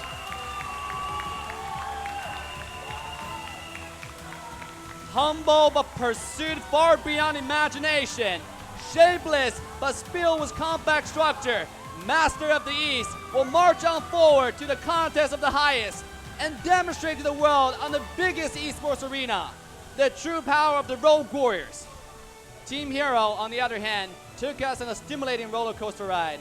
They had up and down throughout this entire KC journey. We can only send our best wishes to all the players and look forward to their better performance going forward. Ladies and gentlemen, from Kuala Lumpur to the world, I present to you our first finalist, Rogue Warriors! Let's hear it for the boys! The boys are fired up. This is Rogue Warriors' first time to step into the grand final of the highest level competition for Honor of King. They worked for it, they worked hard for it, and they deserved it. They deserved it, and they owned every single game of today. It was not even a close match. It was everything for Rogue Warriors. As it is just like the fighter, the boxer that comes into the ring, thirsty for blood, wanting to fight, wanting to give the punches. Every single fist, there cannot be any more fight. We need to take these boys from here before something else happens. I know. Rogue Warrior coming in, showing an absolute dominating style of 4-0 clean sweep. to none other than Hero themselves. And this is not an easy opponent. This is not an easy match by all means. But they took it down with structure, with game plan, with flawless execution. They did it. This is a perfect match to watch. Structure, man. That's the word that I need to use every single time that I talk about Rogue Warriors. Because that structure is so clear, it's so solid. Like the base of everything that they want to do today, it was just spot on. They were not in front of an easy team. They had Hero, man. Like Hero Jiujing is one of the strongest teams in our whole game. I know. And they've got them with a structure and a game plan that was solid, it was clear, and at the end of the day, what nobody was expecting, a 4-0 clean sweep for Rogue Warriors, man. And right now, they've got sealed their ticket into Shenzhen, China for the final. Who would expect, Mule? It's 4-0. We thought the Hero might be to the favor of Rogue Warriors because they're so, the amount of energy they have right now, every single player is so fired up in the entire series. But nobody expected to be 40-0 against Nobody Hero. expected, man. Look at Dunan in there, man, at the beginning of the game. Only 2 minutes and a half, just showing that it was going to be his game. Yeah. Like, I know that Dujie just took the triple kill at the end of the game, Yeah. but Dunan, every single time that he showed in there, like he got a kill, another kill, the mace over there with the hammer on top of your head. It was incredible, man. Like, for me, the best of this game has to go for Dunan. Yeah, it has to. On top of it, I just cannot wait for the grand final. Can you imagine all the grand final, like the side laners, right? I mean, right now we already have Dujie and Dunan. Those two are popping off today. And now look at E-Star and RNGM's list. Oh my god, this grand final is going to be awesome. This grand final is going to be great, man. I'm totally sure that every single person right now at home is really expecting for it. And if you did not buy your ticket for Shenzhen, China for the final, you need to be with us online on that evening, because with Rogue Warriors in there, we can ensure to you that it's going to be top quality Honor of Kings. I don't think they can purchase a ticket though. Because the ticket is already sold out. Oh, you gotta find a way to get those tickets, my friend, because this is our last chance. Let's take a look. Dujie jumping in. I talk about this man. He just coming in every single time. He waits for the right opportunity. And he deletes the entire backline. This man is going crazy. And in there, look at that. Triple kill for Dujie, man. Like, wow. Beautifully done for Rogue Warriors. Congratulations on a 4-0 win. Look at the numbers in there. Like, let's analyze what is going on in it. Like, the amount of damage among Rogue Warriors, it was so evenly split. Look at Dunan. 32%. Wow, man, like that Magnus just started his party early, man. He started very early. Like, he did not have to wait until the end of the match for him to be the main hero, to be the main star of this. 7-0-6 for him. If the MVP does not go to Dunan, man, like, I am taking my mic off and I'm going home. So 1, 2, 3, let's station. And I'm still gonna stay here. Yeah, I'm gonna stay here. The MVP welcome to Dujie on the insane play in the last team fight. Yeah. Cutting the backline flawlessly, getting Ladies to down, making sure she does not find any position to do damage. Well, they gotta respect Dujie as well, man. Like, for me, it was Dunan. Every single person has a different opinion, but let's see what's gonna happen in here. Look at the video. 好的，欢迎来到采访席，我是02。现在站在我旁边呢，就是 RW 侠的杜杰，来和大家打个招呼吧。大家好，我是2W 侠杜杰。哎，杜杰你好。那2W 侠今天也是创造了队伍的历史嘛，冲进了深圳。此时此刻有什么心情想要跟大家分享的呢？特别开心的。而且我们今天其实可以看到队伍的配合做得特别完美，特别是在场上的时候，你们分割战场，前排后排分得特别清楚。你们赛前就制定好了策略吗？对，就我们其实赛前有开过会嘛，就是每个人吧有个小任务吧，这种。你的任务是什么呢？我任务就单杀是吗？不，就把对面席位啊、后排啊这些卡住，有机会就杀了这种。我觉得你今天任务完成的非常棒。那好，第3个问题想问一下，就是你们有想过对面会在第4局的时候拿出药吗？有想过，教练在 BP 的时候跟我们说过了，他们今天有可能会拿出药。所以其实张导教练今天在一开始的时候就想到了 Hero 酒精有可能给他们准备这个意想不到的东西。对。好，那其实我们现在大家送了你一个称号，叫做单杀任何边路啊。想问一下，你单杀别人的时候是什么心情呢？单杀别人的时候，没有什么特别的心情嘛。就是当你做出要去单杀别人这个举动的时候，你是觉得自己一定会成功吗？对啊去判，断的对，有的英雄特性的话，看出装有挺大几率造成单杀的这种。所以你私底下是对每个英雄的特性都有去做一些特别的了解吗？对边路的英雄都比较了解吧。好，那最后一个问题想问一下，就是因为明天这个 eStar Pro 和 RNG 将会争夺最后一个总决赛的名额了，那你觉得你们更有可能会遇到谁呢？RNG 跟伊斯大都挺强的，但是可能还是会碰到伊斯大吧。为什么呢？他们训练赛太狠了。训练赛把你们锤了。对。还咳嗽了一下，好，没听到，好，那也是感谢杜杰接受我的采访，接下来把画面交回给解说席。Wow, what a nice interview by our beautiful on-field journalist, Umar.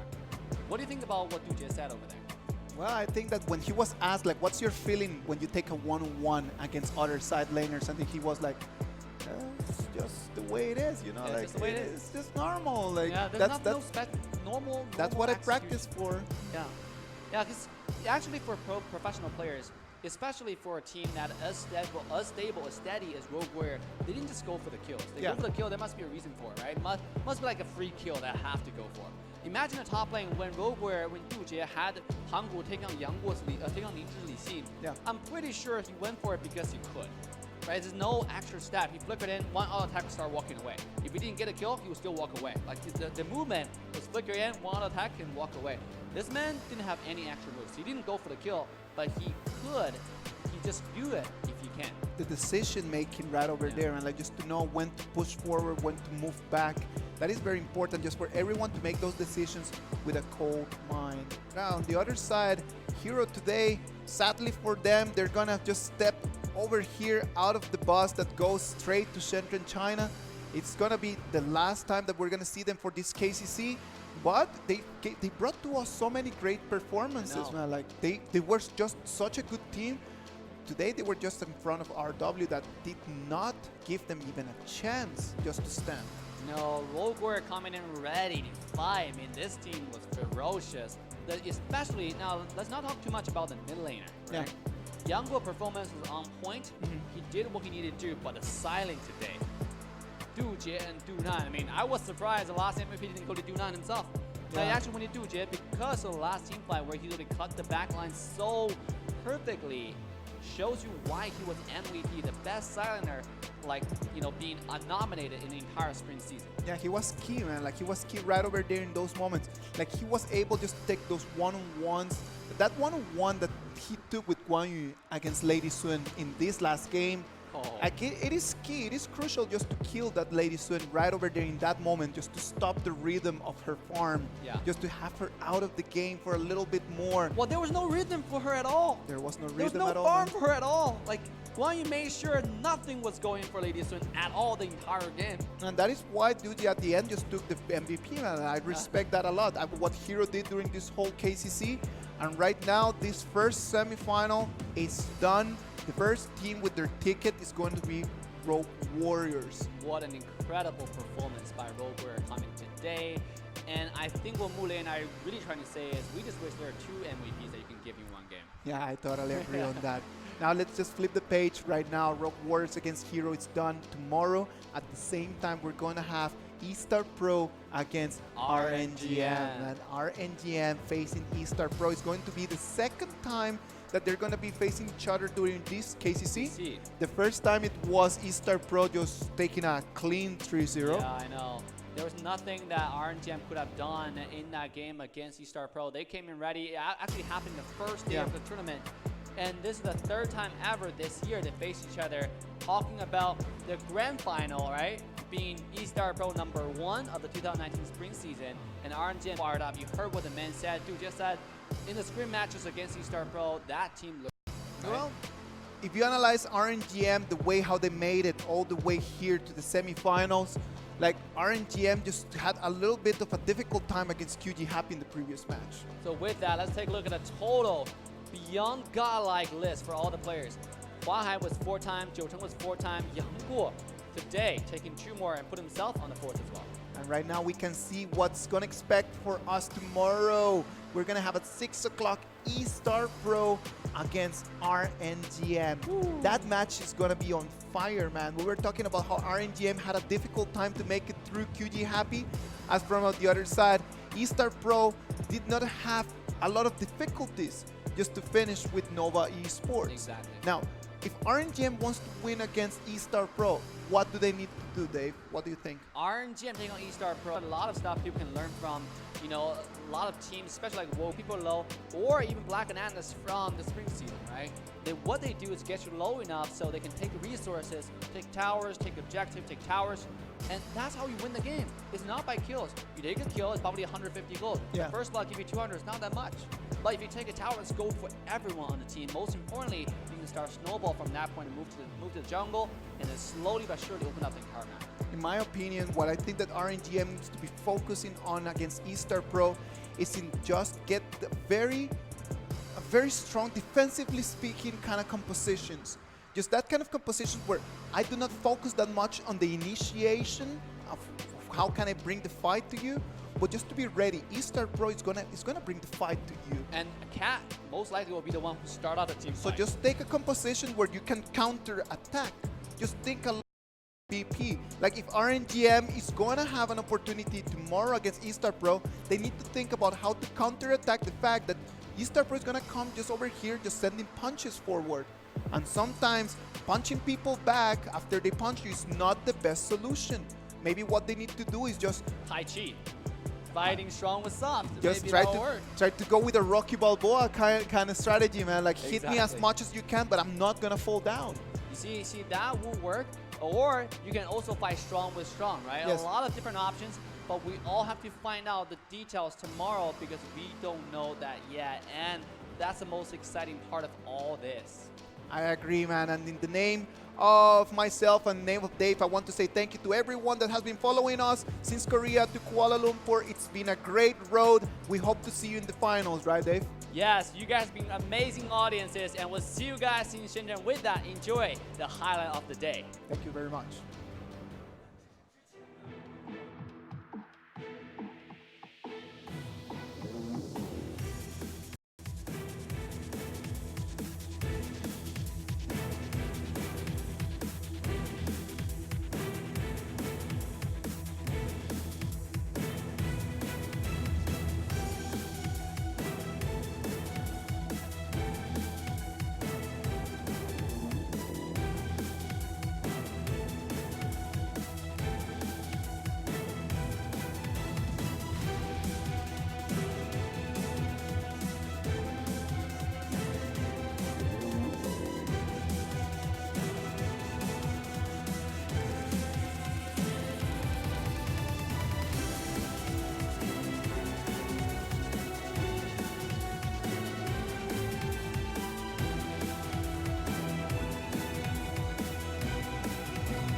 I